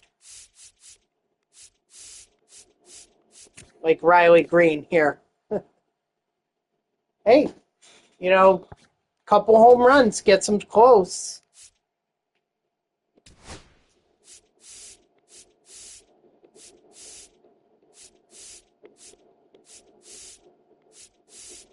Where's Trent Grisham? Oh, there he is. First base, I'm not even sure. I think I was going with Nick Kurtz. Maybe it's Andrew Vaughn. Let's see.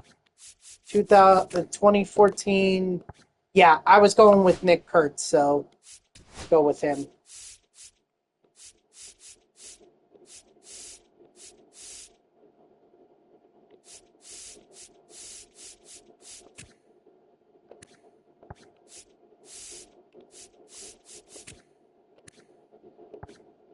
Ryan Sandberg.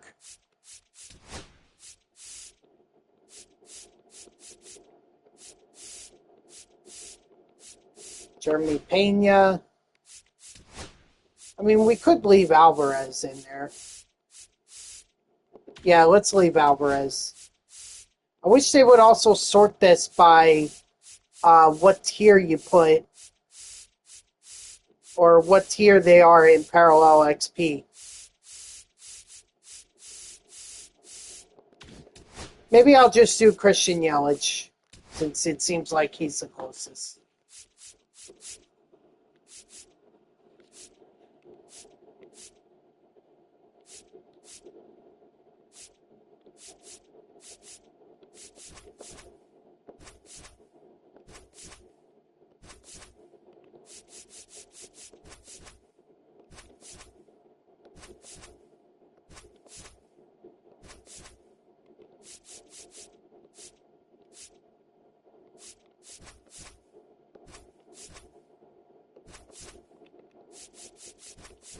Kurt's behind him.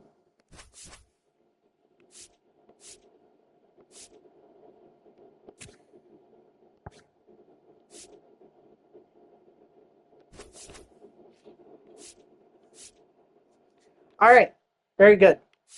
And then we have Tanner Bibby here on the bench, or here in the rotation. All right.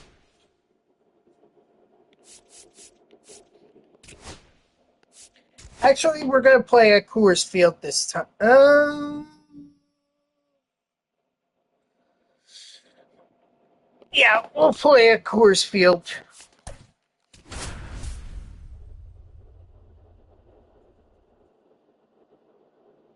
Why not? It's something different.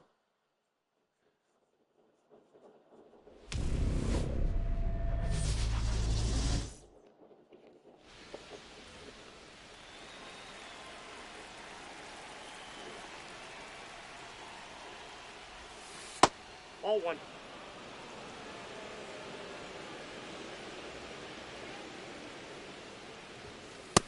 Ball, that's too high.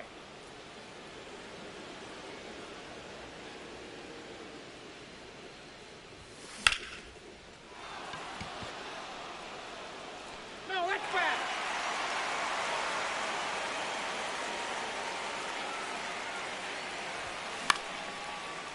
Ah, come on.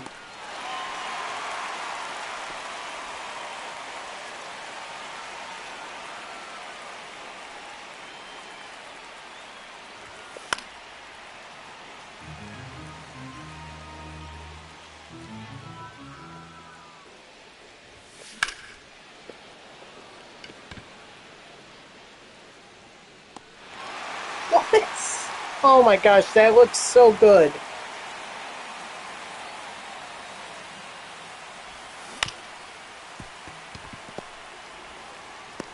He's out.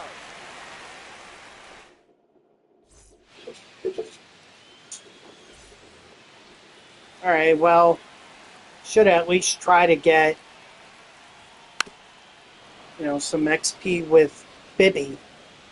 Or some strikeouts, actually. That's what I'm looking for. Aye. No balls, 2 strikes. That's out.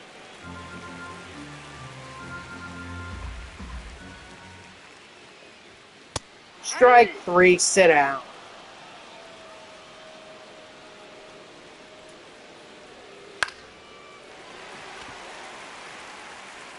Foul.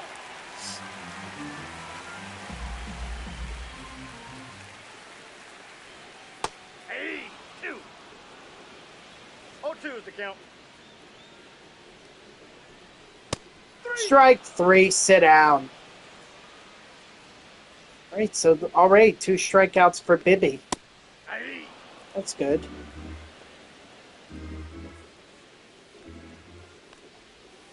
Ah. 0-2. Hey. Strike 3, sit down. Leading off for New Jersey, the catcher, Francisco Alvarez.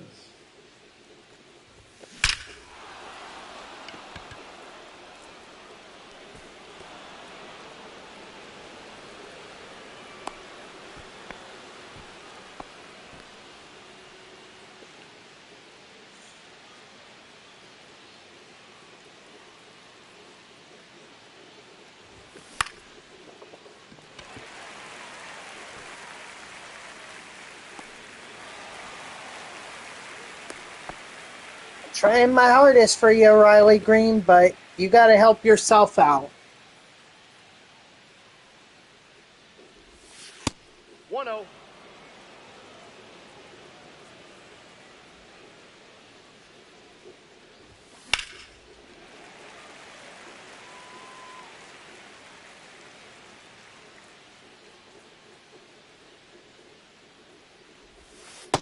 Two balls, one strike.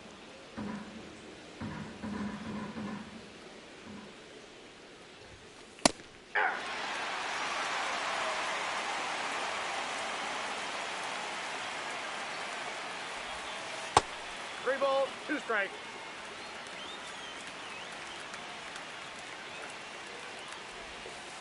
That's All right, got to take the walk. It's been a long time since I took a walk in MLB The Show, but I'm usually playing at Costco headquarters, so I'm constantly trying to swing and put the ball over the fence.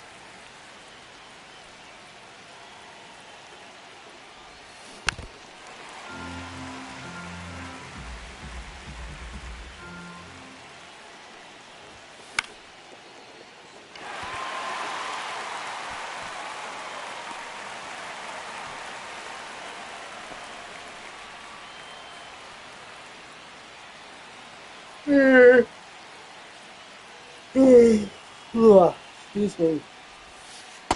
Counts 1-0.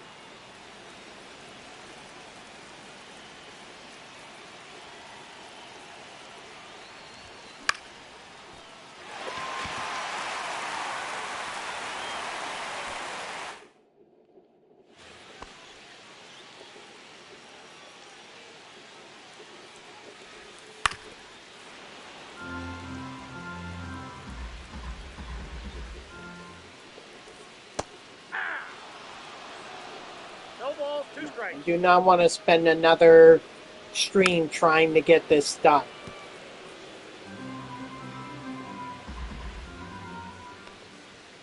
Ball.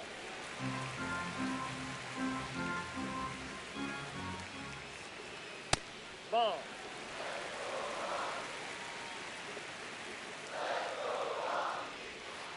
Full count.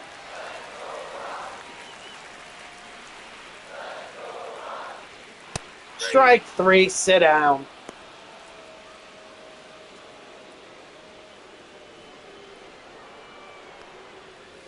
Aye.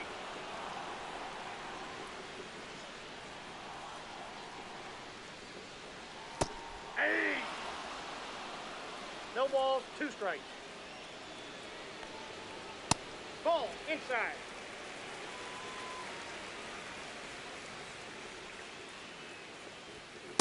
Ball, that's out.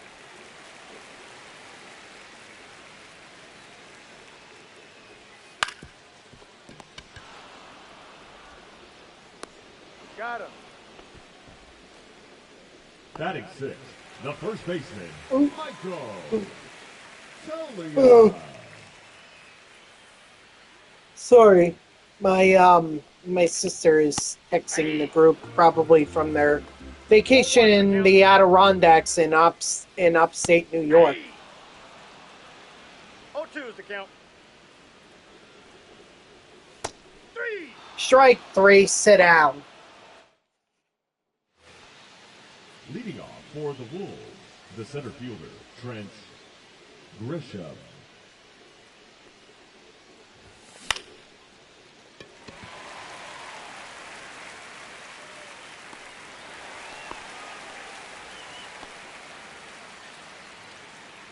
Now batting, third baseman, Jordan Lawler.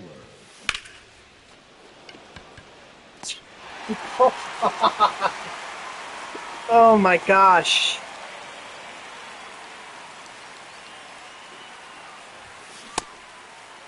What do you got?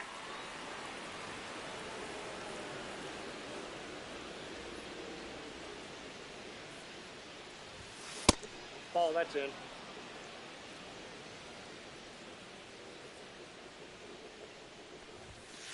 Aye.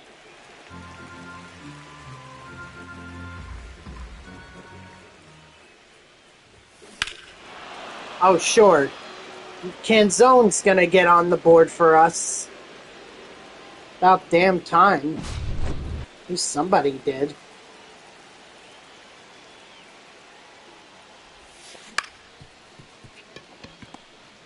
Alright, let's see the photo.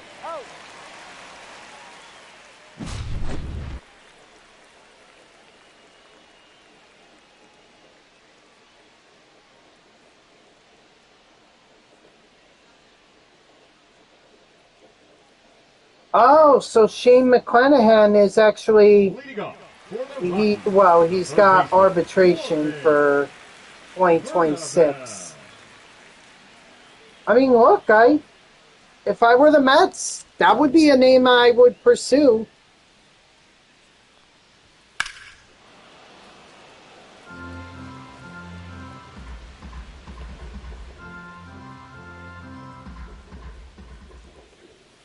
Aye. 0-2. Aye. Strike 3, sit down.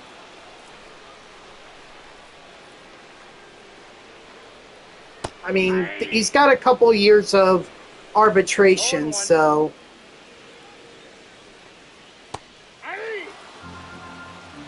No ball, 2 Yep. strikes. Yep, June 13th, that's when it all started going downhill. Ever since June 13th, they've had a record of 38 and 54. That's a ball. And before June 13th, they had a record of 42 and 24, I believe. The graphic that SMY put up, that was their record. I have to look back just to double make sure, but I'm pretty sure those are the records. 3. Strike 3, sit down. Actually, while I have a chance...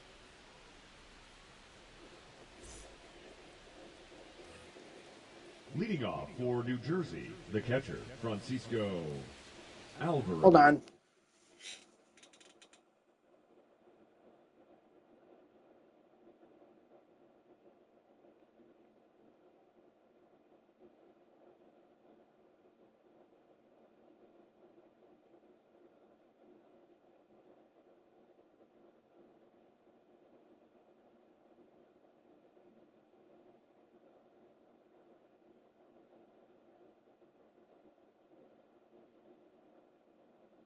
Where is it?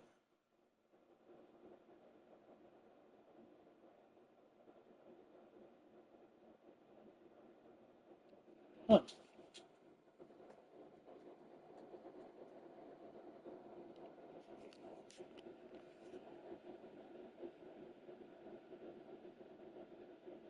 Yeah, okay, so I actually underestimated the Mets record in the on June 12th, should be. They were 45 and 24 on June 12th. And then they actually went 38 and 55 since then.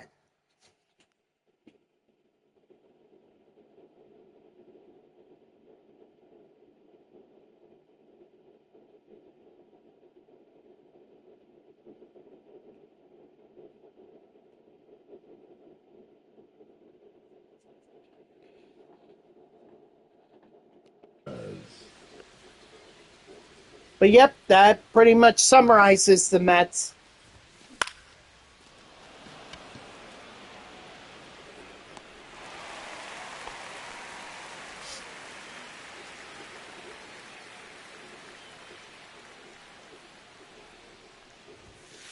Ball, that's inside. It's sad, really. It really is. One of the best records in the National League, probably in baseball. I mean, they had the second best record at one point in baseball, only to the Tigers. And now they don't even make the playoffs. But see, that's what's so important about having a rotation, a starting rotation that is reliable. Mets don't have that. Not with Peterson, Manaya, Senga. I mean, McLean is a solid option. He's going to be up at the majors next year to start. Ball one. But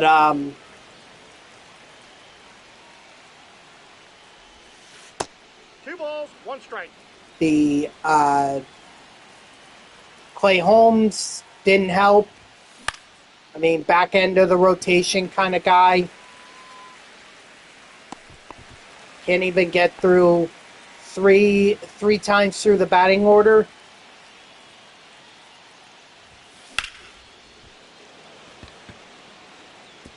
I actually need stolen bases, so I need to keep Pena at first.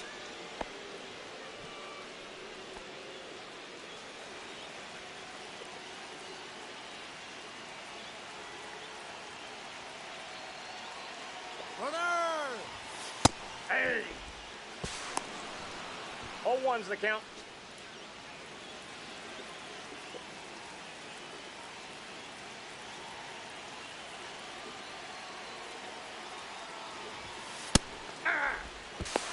No, he beat it. Oh, excuse me.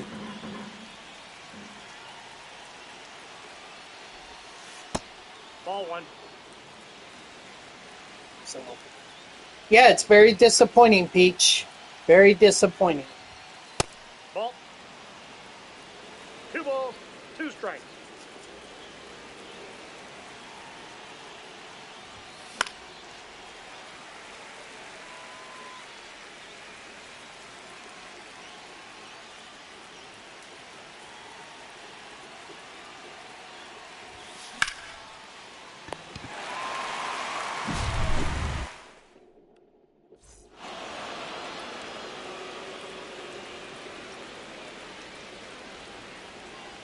Hey!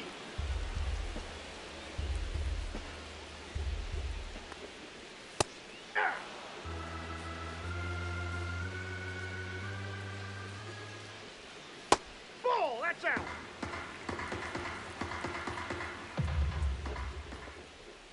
Strike 3, sit down.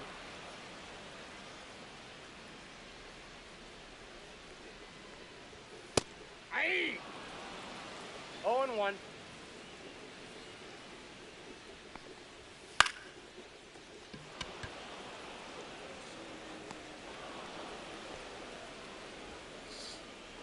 Now batting, the catcher, Hunter. Good man. Hey!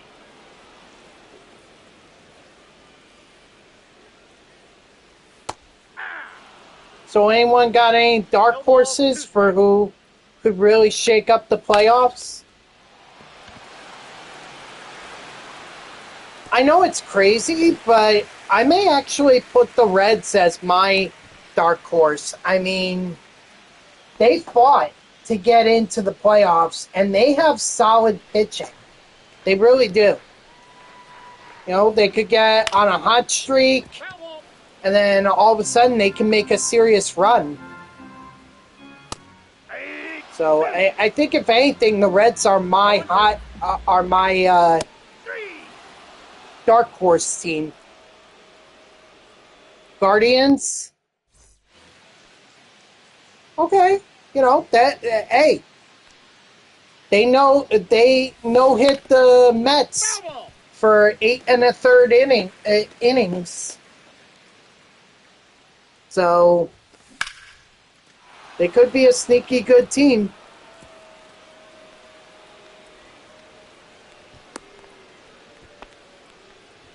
Now pitching for the Rockies, number 58, Lucas Gilbreth. Runner. Nope. He's safe.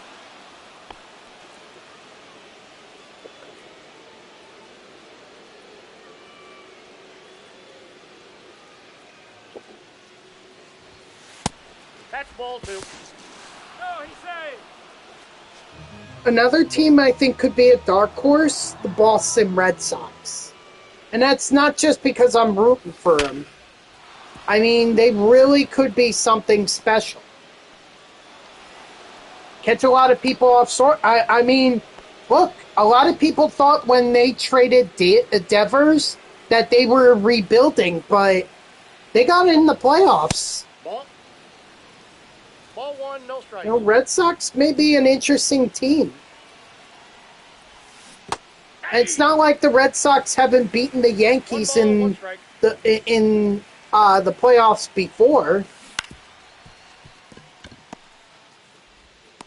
Out. I was about to say, didn't they beat them in 21 in the wild card round?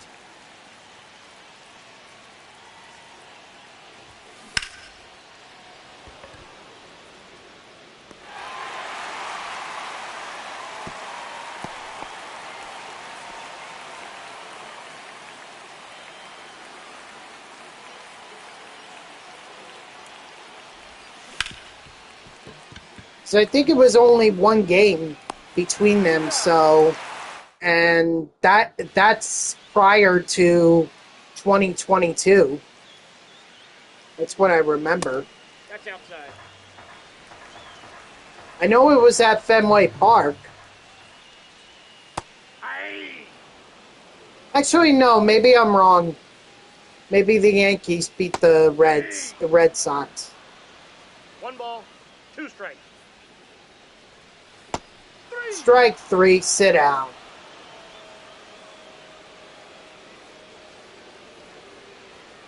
Hey.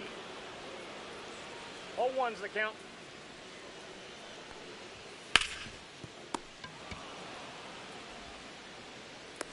Oh. Now batting, the third baseman, Warman Bernabeu. Hey.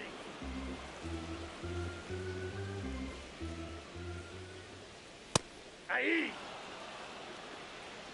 0-2 is the count. Strike 3, sit down. Not that I need the strikeouts anymore with Bibby. That mission should already be done. This is more about just trying to get some parallel XP with Lawler and Canzone, as well as getting on base with Ryan Sandberg and Jeremy Pena and swiping backs. Because apparently asking Francisco Alvarez to drive in runs is too complicated.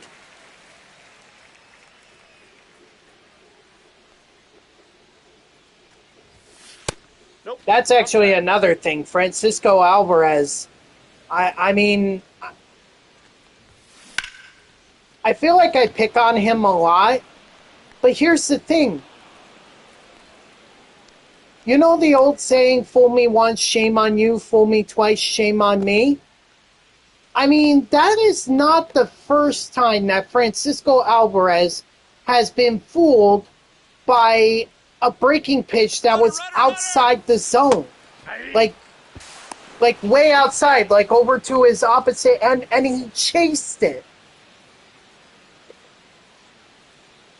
He chased it for no reason. He actually went viral for one earlier this year.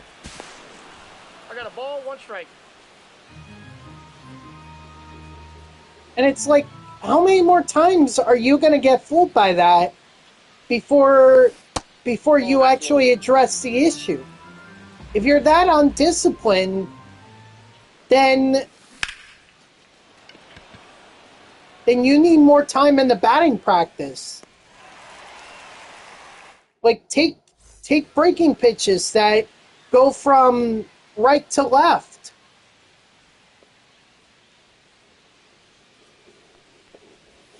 See if you could pick up on them.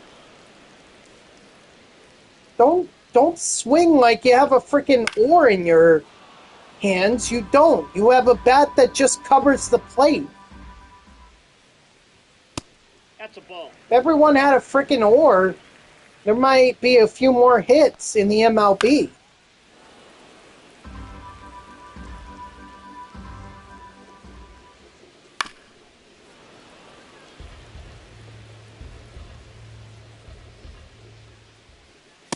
Ball 2.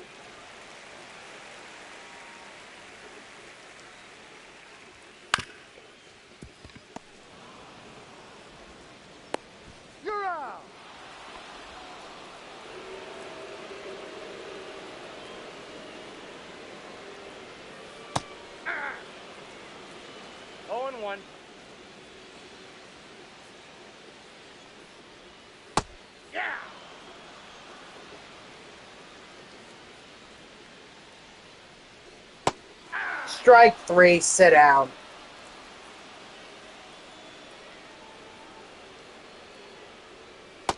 Ball, that's just out.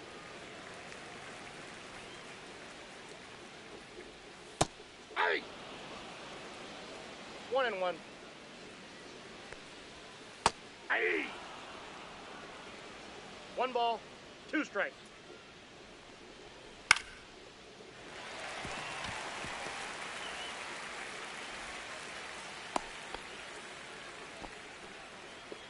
Now batting, the shortstop, Ezekiel. Toe ball.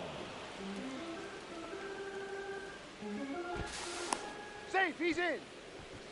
Just gotta check over there at Doyle. Safe.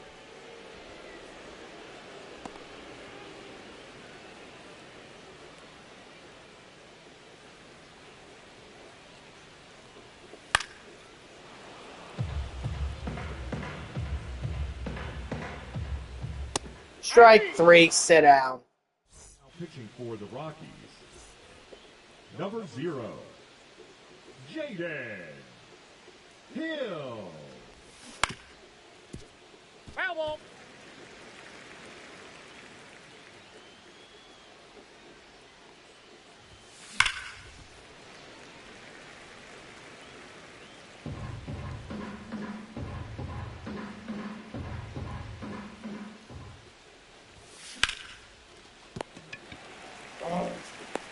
He's out.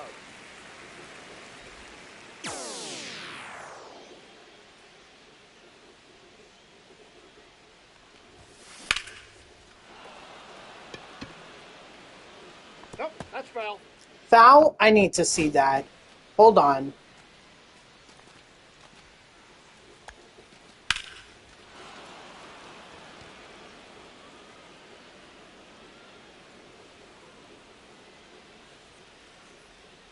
Yeah, that's a foul ball. Okay, fine. Fine.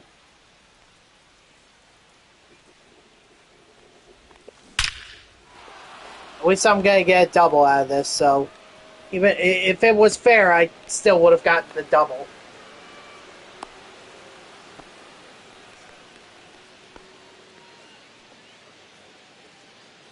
Ugh.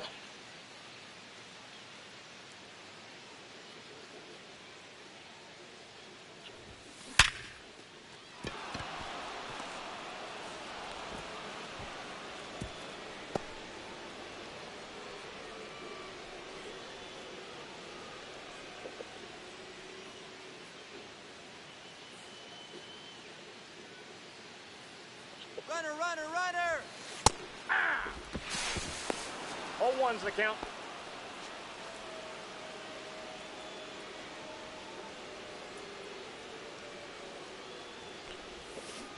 Ball 1.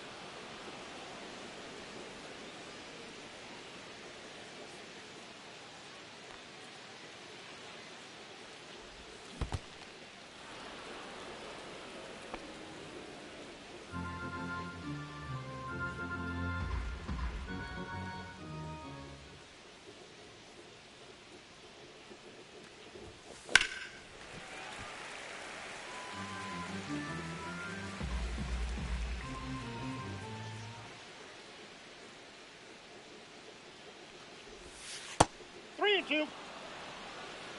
Come on, Alvarez. Couple RBIs here.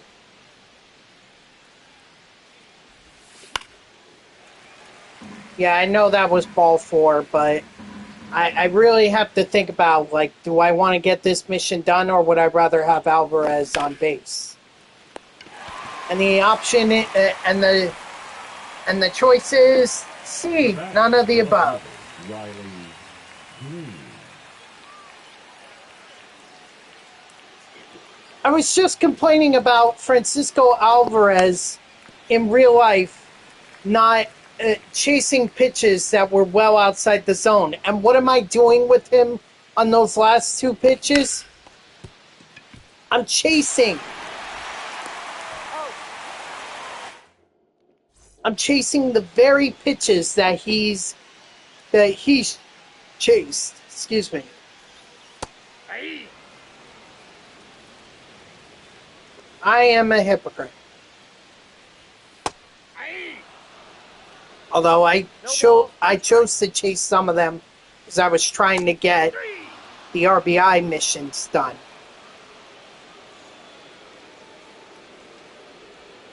Aye.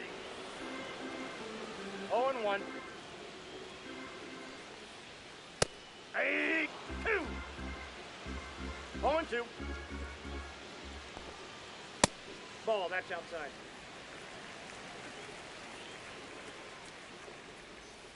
Nope, that's inside. Oh, something Mets just came up on my ESPN. 3. Let's see. Now batting, Yep. left fielder. They just Joe announced that Mann. Mendoza's coming back. We knew that was going to happen. But let it be said that Mendoza is on the hot seat. He doesn't get off to a great start in April. Guess what? His ass should be out the door.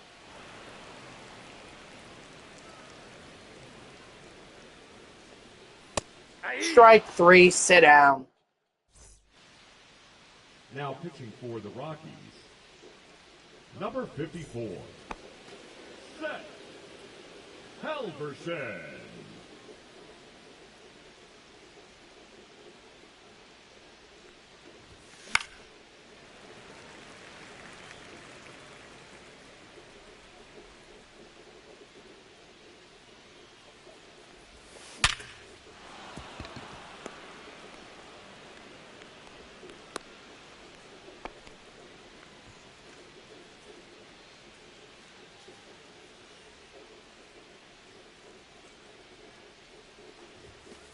One zero.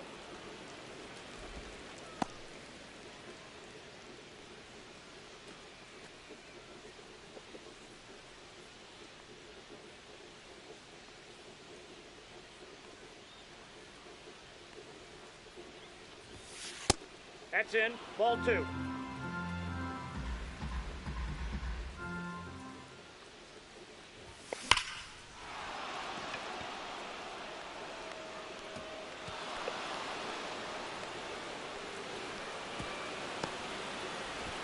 Nice. He beat it. Now I'm going to steal with Sandberg.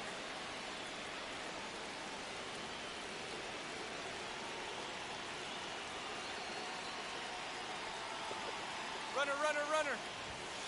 Aye. He's safe.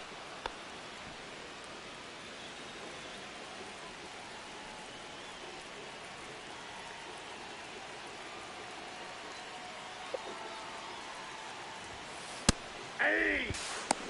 Hey!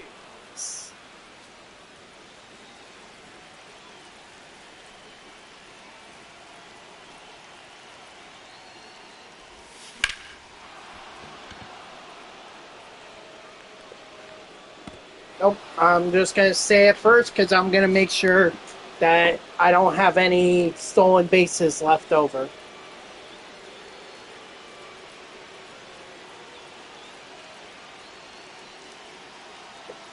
Runner, runner! Ball 1. He's safe.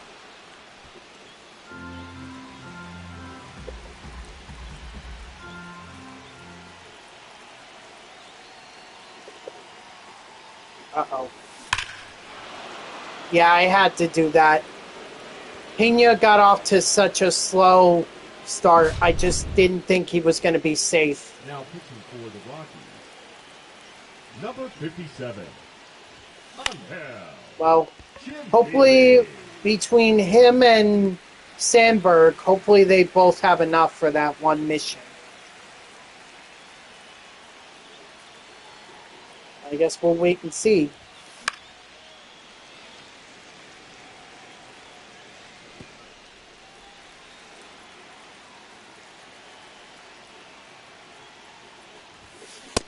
Nope, that's down.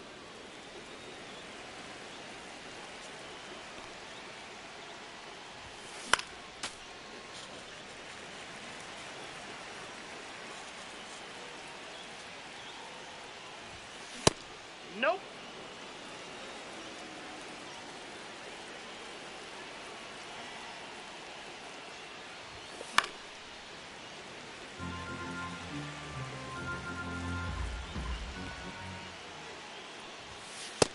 The count's full.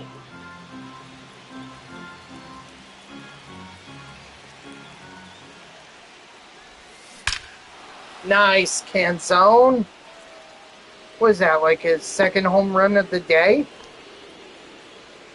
Yep.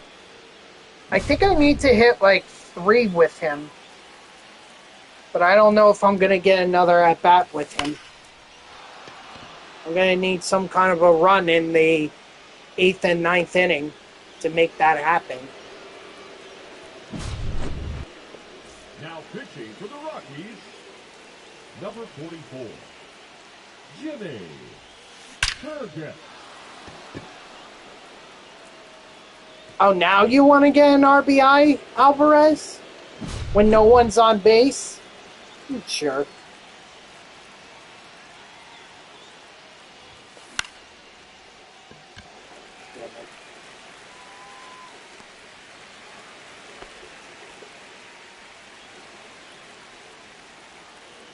I mean, if I can at least get to the 7th batter in my lineup, which it looks like I'll do right here, then I can guarantee I'll get one more at bat with Jordan Lawler.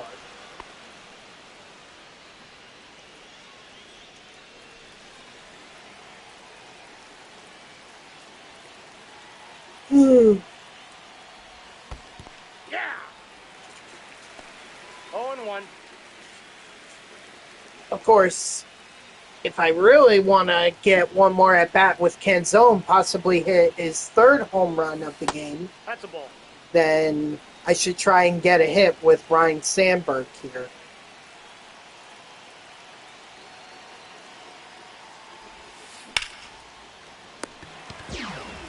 All right.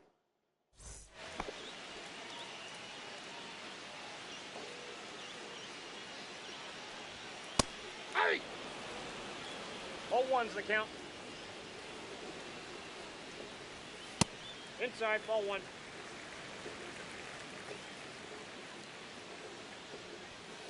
Hey, 2.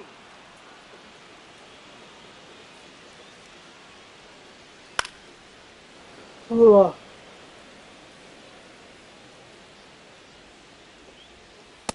Ball 2.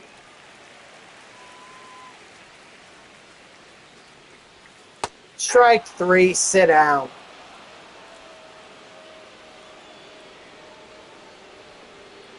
Hey.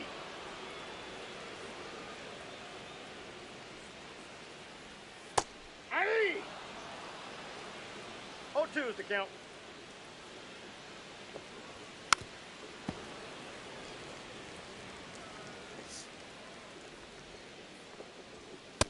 Strike 3, sit down. May not be able to go the entire game with Bibby.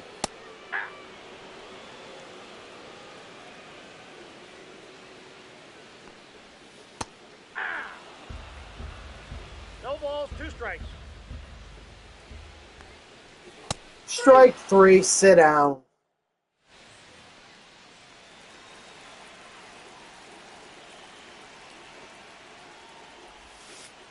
Counts 1-0.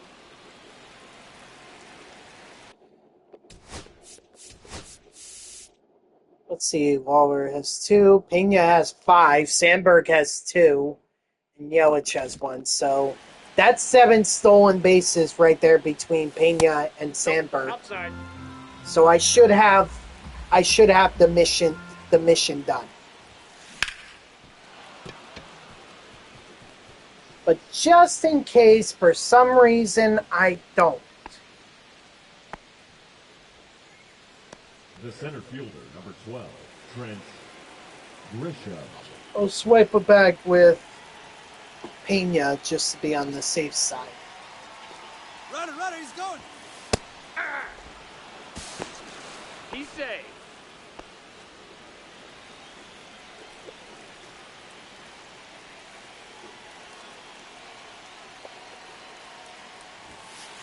Hey, 2.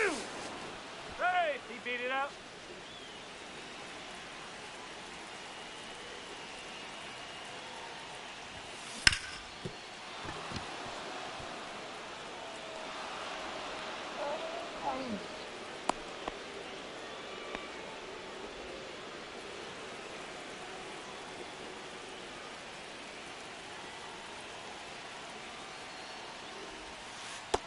Ball one, no strikes.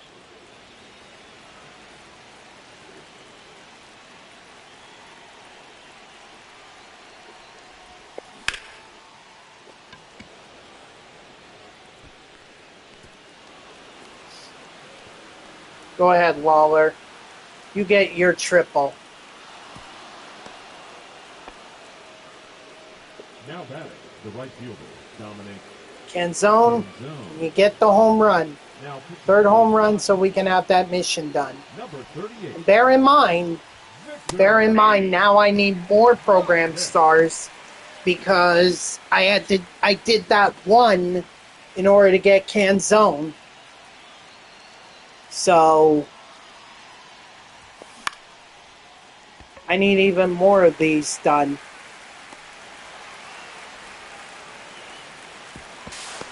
No, he beat it.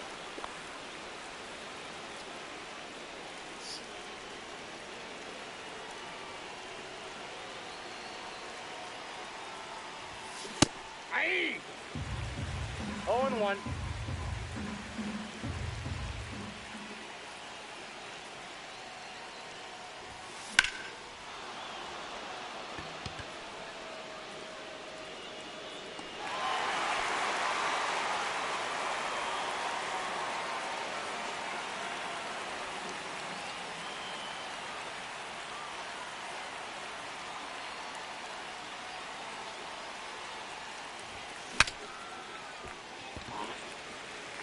And that's alright. Hopefully we did enough.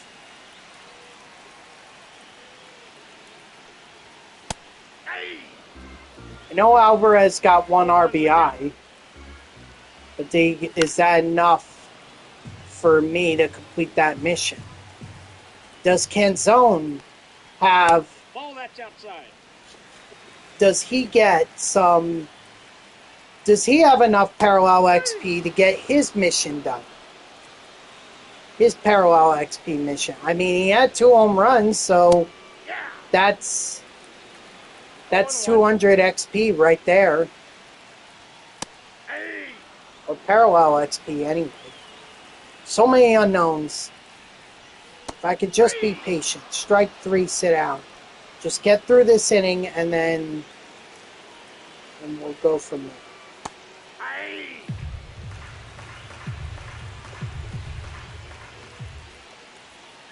That's a ball. 1-1. Aye. 1 ball, 2 strikes. Strike 3, sit down. I think that was a generous strike, but that's my opinion. Alright, so he had like 4 RBIs, 2 home runs, 2 runs. Let's see. Of course, they're not going to show me. Because that's the annoying part. It's like, show me the rewards, but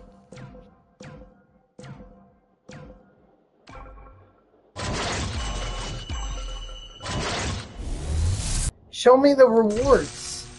You can do the repeating rewards, but show me if I made any progress in the Spotlight program, which I did. Thank goodness.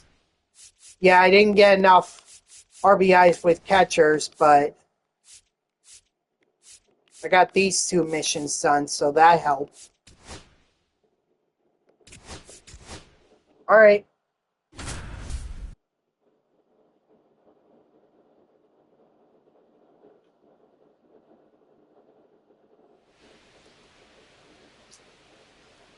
Should I even respond to that?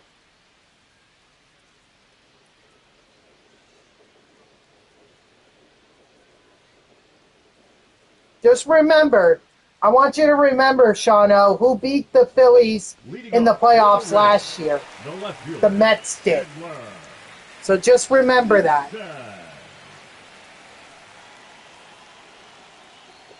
Just remember that. 0-1. Those who fail to learn from history are doomed to repeat it.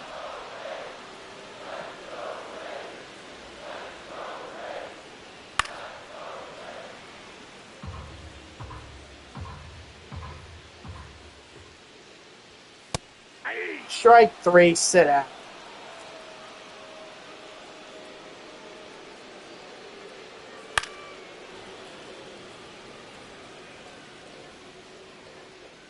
There's really no fail objective here unless the CPU takes me out because I'm having a horrible inning. But as long as I could get 3 strikeouts, there's no fail objective.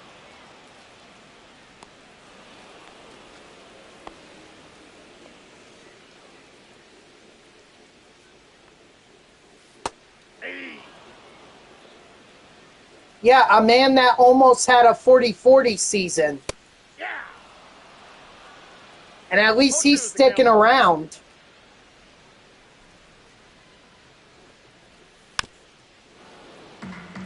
Hey, we know what our problem was this year. We had no starting pitching. We'll address that in the offseason. We'll see what happens next season.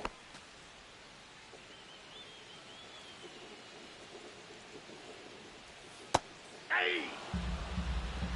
0-1's the count. Hey! No balls, 2 strikes. No, inside. Well, I'm not a Cowboys fan. I'm a Jets fan. Hey! Strike 3, sit down.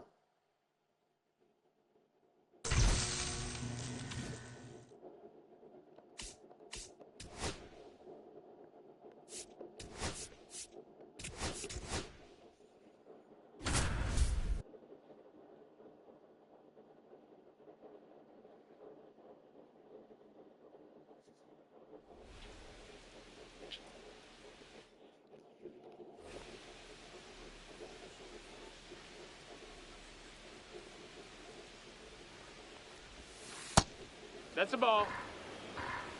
1 ball, no And you're strike. starting to sound like an insufferable Yankees fan. The way you're talking about Juan Soto.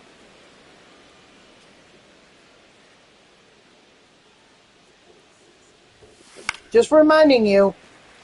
Right now you're making me you're making me have a hard time telling the difference between a Yankees fan and a Phillies fan.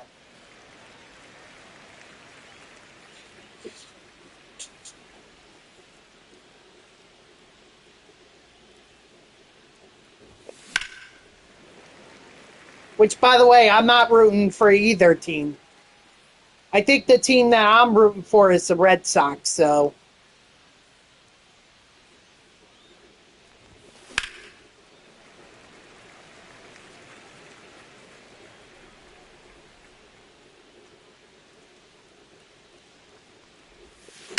Hey, way to drive it, big guy.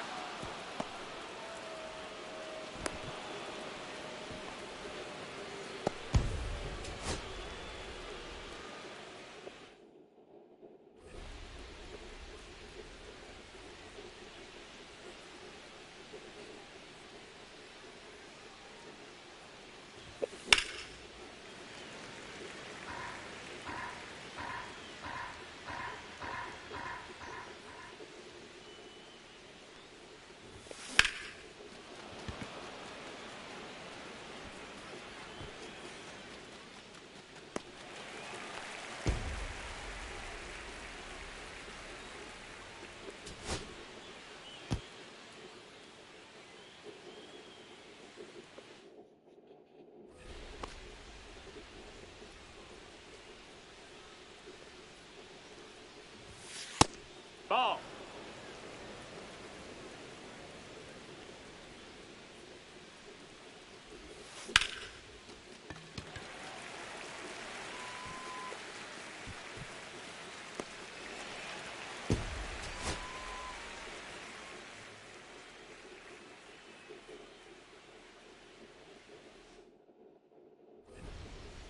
The batter number 3, second baseman, Jazz Chisholm Jr.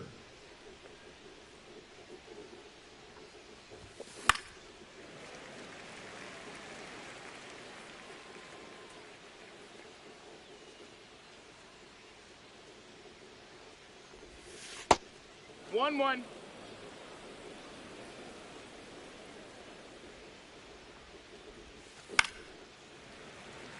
Come on, now I really need to hit this home run with Jazz Chisholm Jr.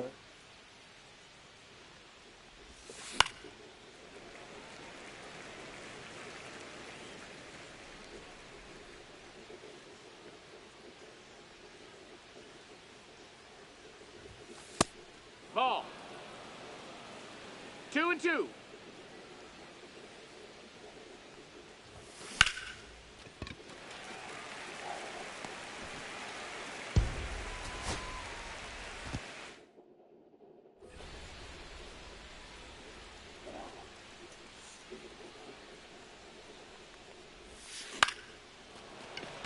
Come on, ball. Get up, get up, get up.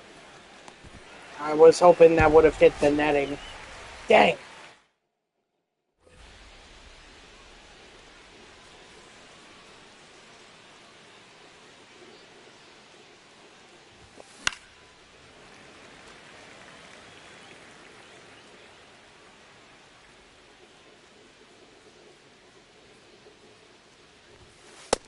Ball. 1-1.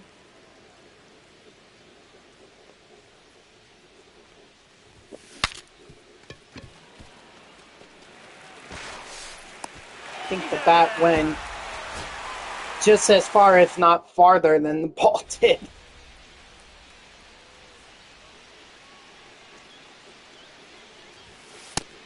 Ball.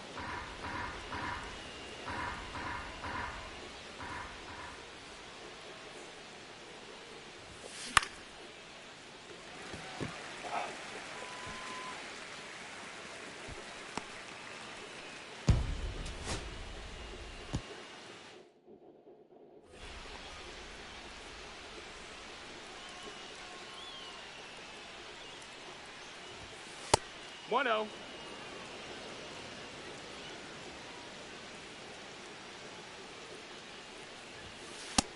That's a ball. 2-0.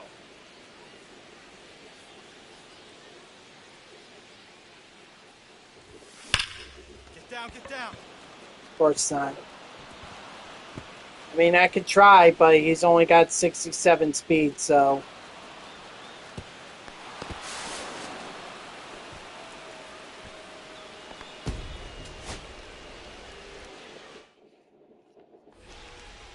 Now batting, second baseman, Jazz Chisholm Jr.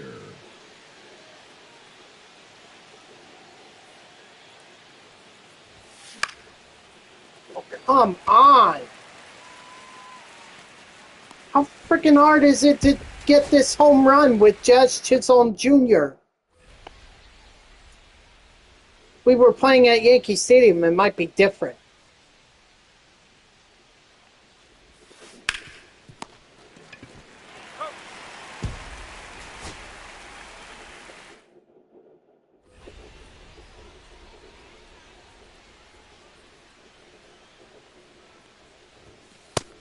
One zero.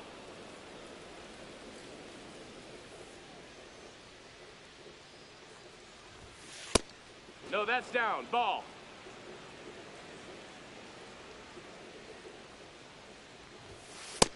That's a ball.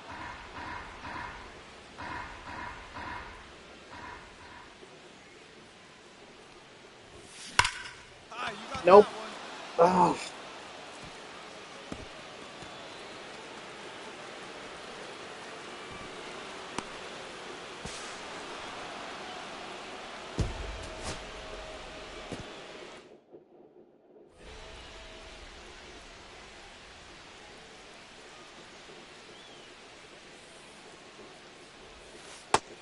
No, that missed. That's a ball.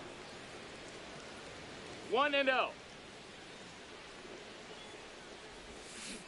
Heck what? 1-1.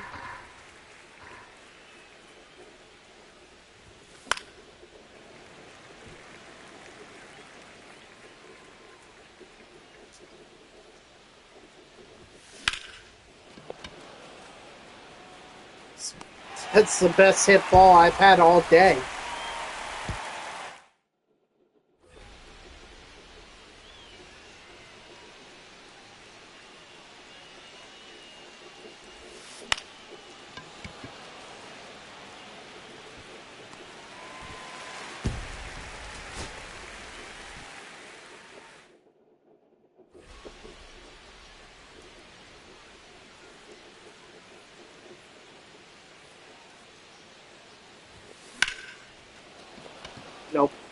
That's going to be a deep fly out to left.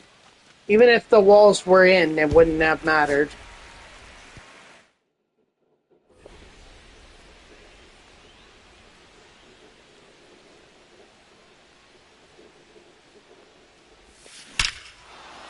There we go. Get out, ball.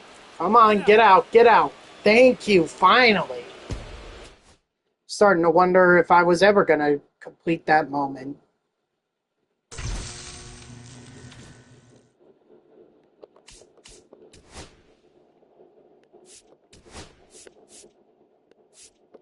All right.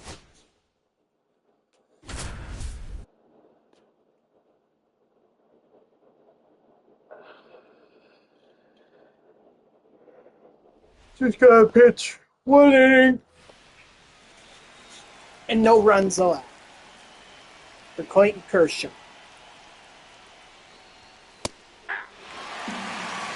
All one's the count. Hey!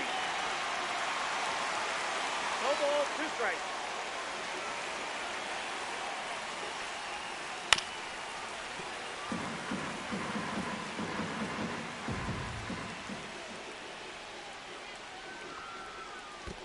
One ball, 2 strikes.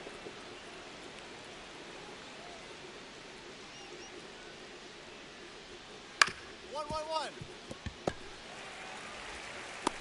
Got him.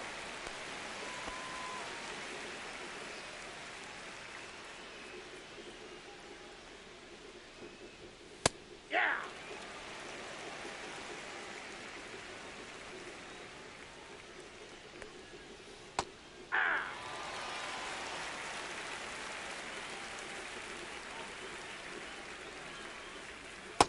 That's outside. I think I'll keep going until I finish up this program because I don't want to do it tomorrow. I want to get it done today. Strike 3, sit down.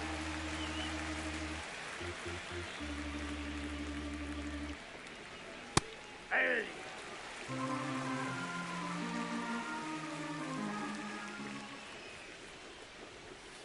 Hey! 0-2. 3! Strike 3, sit down.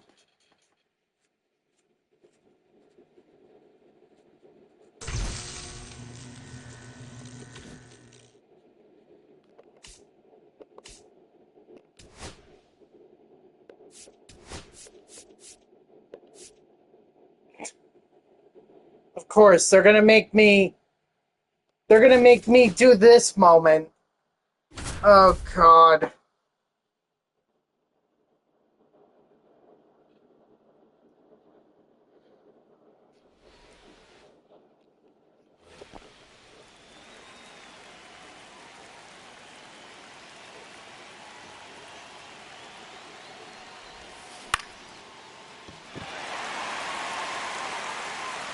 I would have loved it if that was the result. Maybe the Mets would have. Well, no, the Mets would have had to. Now batting, Let's see. designated hitter Dalen Lyle. They still lost on Friday, even though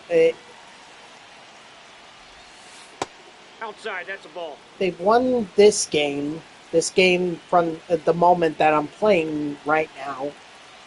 They won that.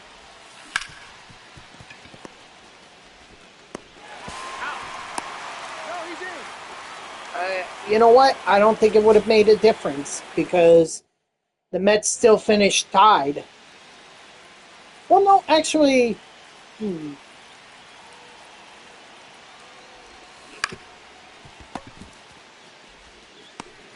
Out. No, he's safe. I have to look at the standings again and, see where things were. There might have been a chance that if they had won this game instead of lost, maybe they could have gotten into the postseason.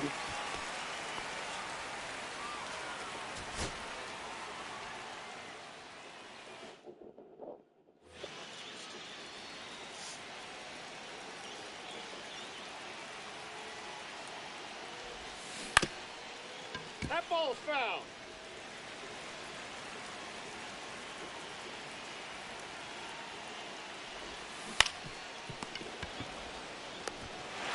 Now, I would have preferred that result.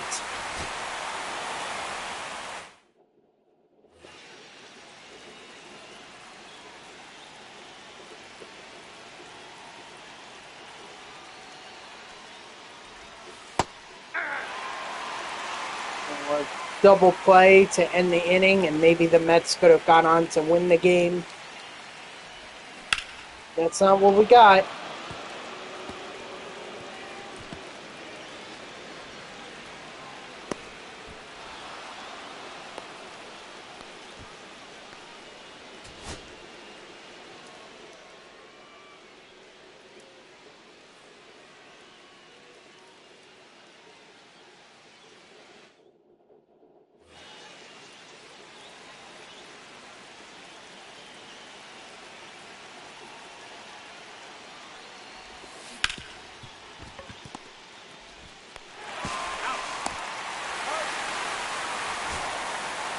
This moment likes to tease me. They're going to give me a bunch of double plays, almost like saying, hey, this could have happened.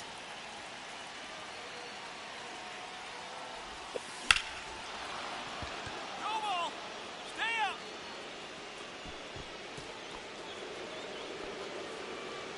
Let's see. They're doing inactives for... Yep. And I'm about to wrap it up. I'm only 1 moment away from completing it. And then I'm going to call it a stream.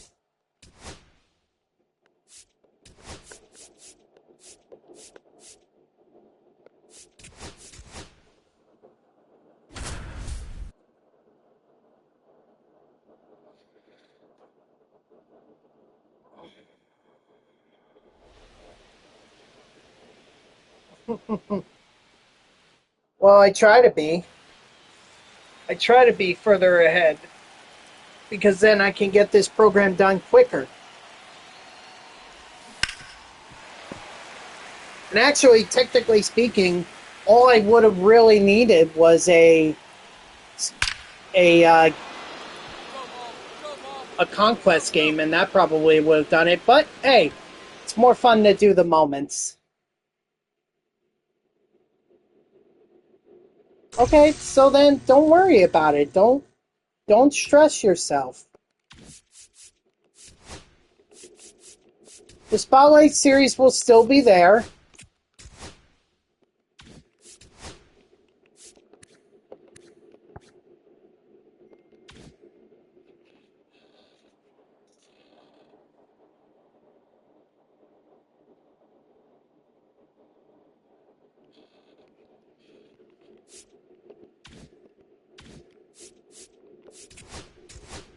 Oops, didn't mean to buy packs.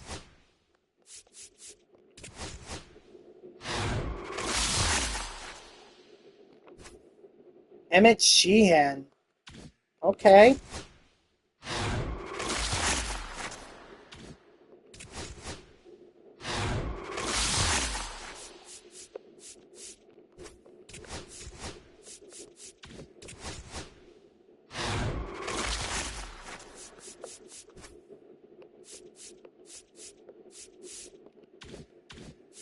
I also need to do the exchanges to get Xavier Edwards.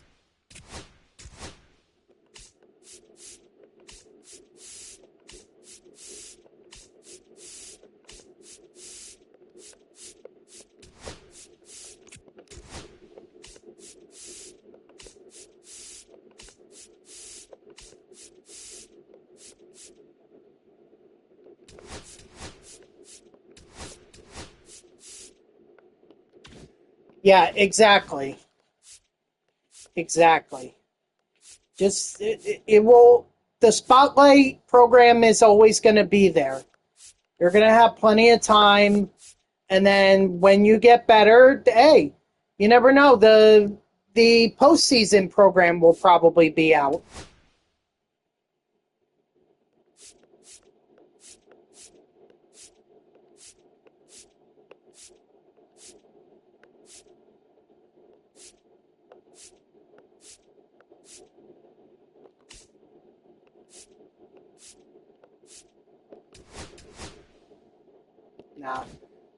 Can't do the Giants. Can't do the Dodgers or the Padres. I'm just trying to see if there was anything else that I could do real quick, but nope, doesn't look like that. So I think I'm just, yeah, I'm going to call it here. All right, guys, that's going to do it for me. So thank you to everyone who tuned in. Even if it was only for a moment, I greatly appreciate it. If you haven't done so already, please be sure to follow me here on Twitch and or subscribe. Either one would make me a happy person. If you're watching this on YouTube, I thank you so much for tuning in. I hope that you like the video and subscribe to my channel. And if you want to know when I go live, you can follow me on X at TTVNextJGGen24. It's my gamer tag that's on the left side of your screen there. So go give me a follow. I'll usually post whenever I go live. You can also turn on notifications here on Twitch. That way Twitch sends you an email every time I start up a stream. Overall, this was great. I know I was ranting about the Mets, but I mean, we got the postseason past program done, and we got the September spotlight program done. So tomorrow we're going to be going back to the multiplayer program since I need to catch up on that. You know, got to get those hits with the award series and try to finish this program up as quickly as possible. So I hope to see you all tomorrow, Tuesday at 3 p.m. Eastern. And until then, guys, have a good night.